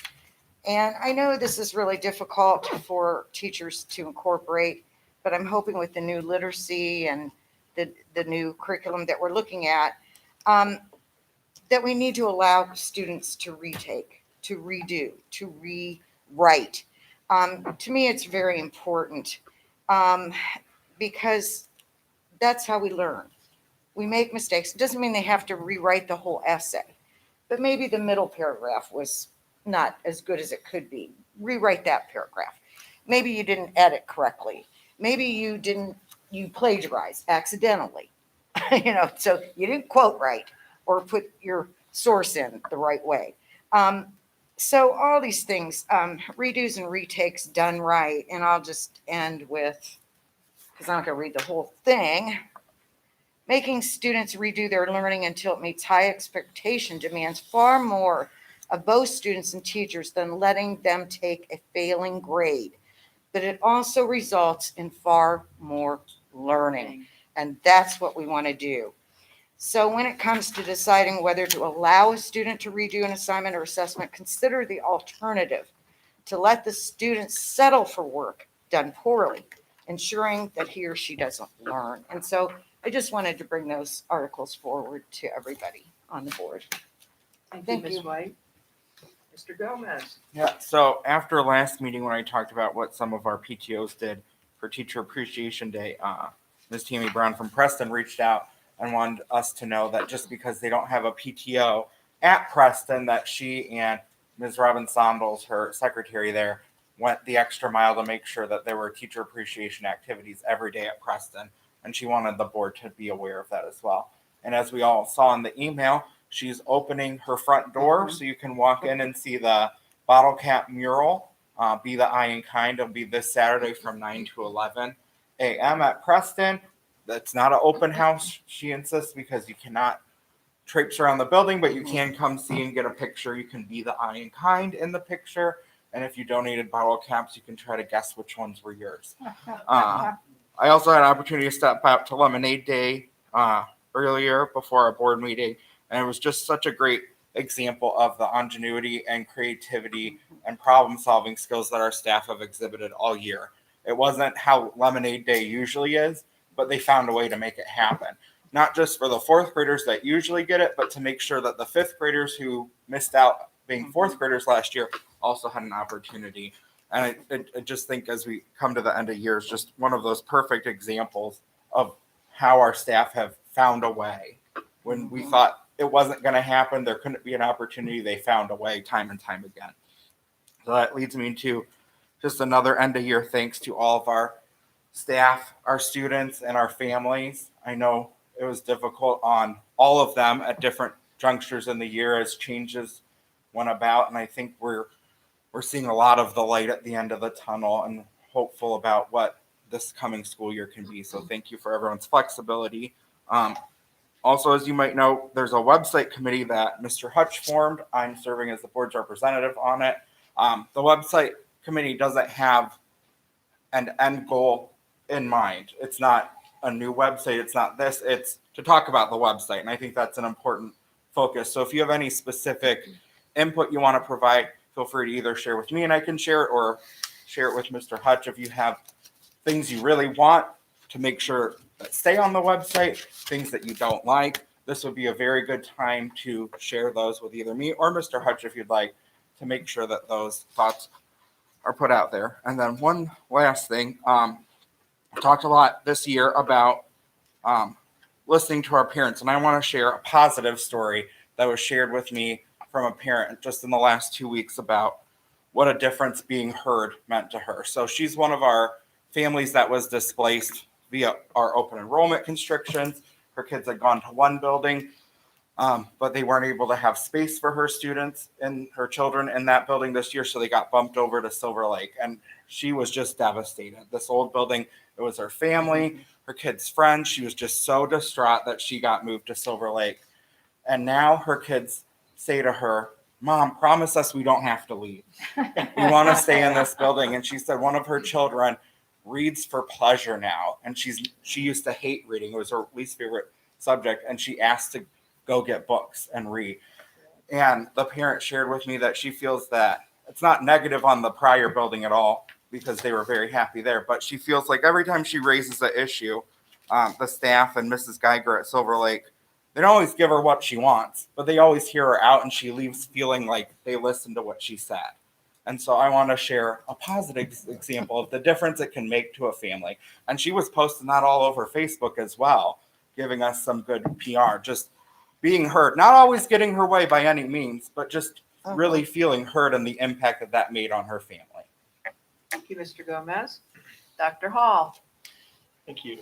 Yeah, I want to offer end of year thanks as well. You know, I do have kids in our schools, 6-year-old girls in Lincoln who, when the pandemic hit, were still in preschool. One of my daughters is on an IEP and really needed a lot of help. And we didn't even know the availability of somebody ESC or anything like it until it almost felt like it was too late. I don't think it was too late, but it definitely felt like we kind of got the short end of the stick there, and that she did. So after a very short time, really only just a few weeks of going to school, for the first time ever, it was shut down and she had to go home, and that was no good. You know, when school finally started for her kindergarten, obviously things were a lot different.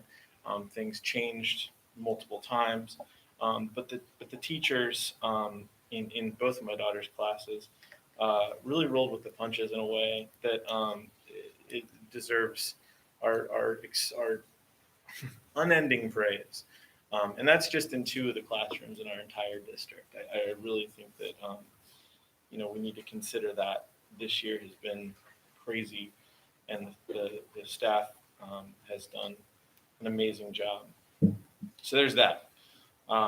Also, I thought I was the only one who got onto a lemonade board. I had no idea. So I was all ready to talk about being on the lemonade board or the loan board. It was really cool. I didn't even know such a thing existed. I honestly had no idea. It was on Zoom. I assume it wasn't on Zoom in the past. So one more of those things, I will never know what normalcy looks like. But neither will these students, perhaps, because while I was on one of the boards, I was at work. I was on my lunch break. It was one of the first nice days of the year. I was trying to find a quiet place. I work in a courthouse, and I was having a hard time. I finally found a quiet place, and during one of the presentations, the fire alarm started going off. So strobe lights and buzzers and the whole thing. Like, mute my mic, walk outside where there's like a big group of people standing outside because sheriffs are all telling us we have to leave the building. But I ended up staying outside after everybody went in, and it was a beautiful day, and I got to hear all about the lemonade stand ideas. And I'm told today that my wife and daughters did go get some lemonade, so that's great. Actually, the Twizzlers one was one of the ones I sat in on, so they were very excited to use the Twizzlers as a straw. That was fun. So there's that, and then I want to talk about the music instrument stuff just a little bit. That is really dear to me. As you might know, when I'm not school boarding or working, I'm performing, and I actually just did that this past weekend, and it was in the sort of like knowing that this other stuff was going on too. And Mr. Hutch and I have talked about playing music and stuff before. When I was a kid, I started playing music because there was a guitar in my closet, not because my parents could afford music instruments. So when they gave the presentation to my, whatever it was, 4th grade class, that you too can be in band, and here's what the instruments look like, and you can pick one and decide what you want to do. I raced home to tell my parents how badly I wanted to play in the band, and they wasted no time telling me that there was no way I could because we couldn't afford the instruments. So I never got to be in a band. When I was in high school, I did drum corps for one summer, but really just as a means to keep me out of trouble. Didn't work. But now as an adult who really extracts a lot of joy from music as an avocation, I got to tell you, giving kids this opportunity is just invaluable. Not just because of the joy that they're going to get from music, because of the ways in which playing music, particularly organized music, where you're reading music and learning about theory, is going to benefit their education and their development, their cognitive development. So this is just a beautiful thing that's going to happen here. So thank you so much to all the people who are involved with that. So there's that. One last thing. I came in here with 2 things to talk about. This is number 4. So, I want to thank Dr. Seifert and Courtney Lewis especially. I know there are other people who are involved with this, and I honestly don't know who they are yet because this is like it's quite in its infancy. Perhaps you're involved with this too, Ms. Stevens? So Dr. Seifert did ask who was interested in reading it. We didn't actually have it. Right. But just to get the background. Yeah. So this is something that I'm also very passionate about, community-based language learning. And they provided me with this book. There's a group of people who are going to read the book. It's because I sent a letter to Dr. Nichols explaining my interest in having our district look at this. I think I've touched on this maybe before in other meetings, but suffice it to say that, when I was in college, I hadn't taken a foreign language in high school. I don't know how I got away with that, but I did. And when I got to college, I really didn't carry the way about taking a foreign language, but the community I lived in became inundated with transmigrants from Mexico.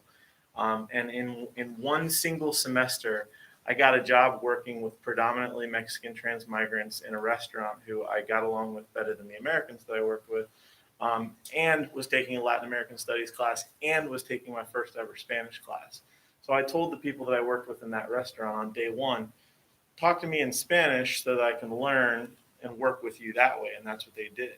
And it's because of that that I traveled to multiple countries in South and Central America over many years, made great friends, and really had something, I don't want to say as simple as, but something like language impact my life in a really, really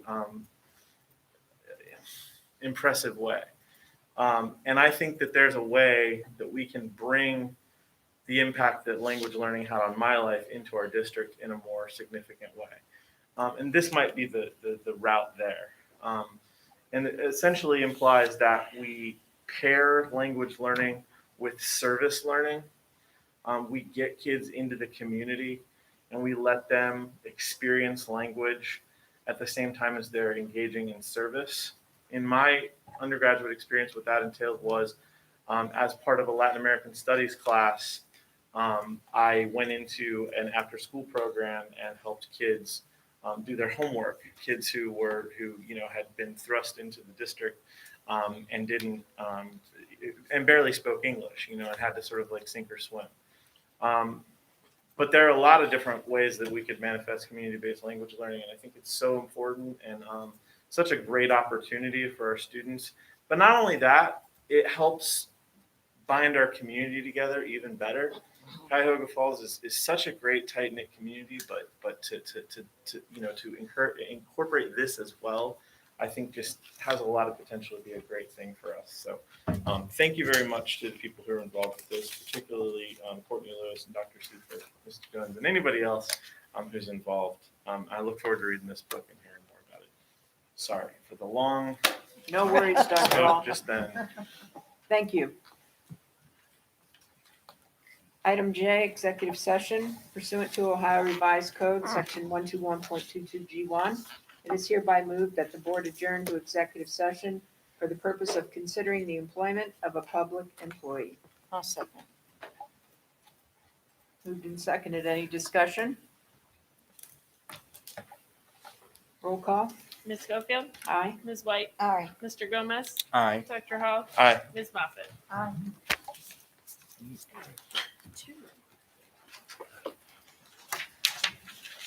I have to tell you that earlier. This is a lot. I get, so.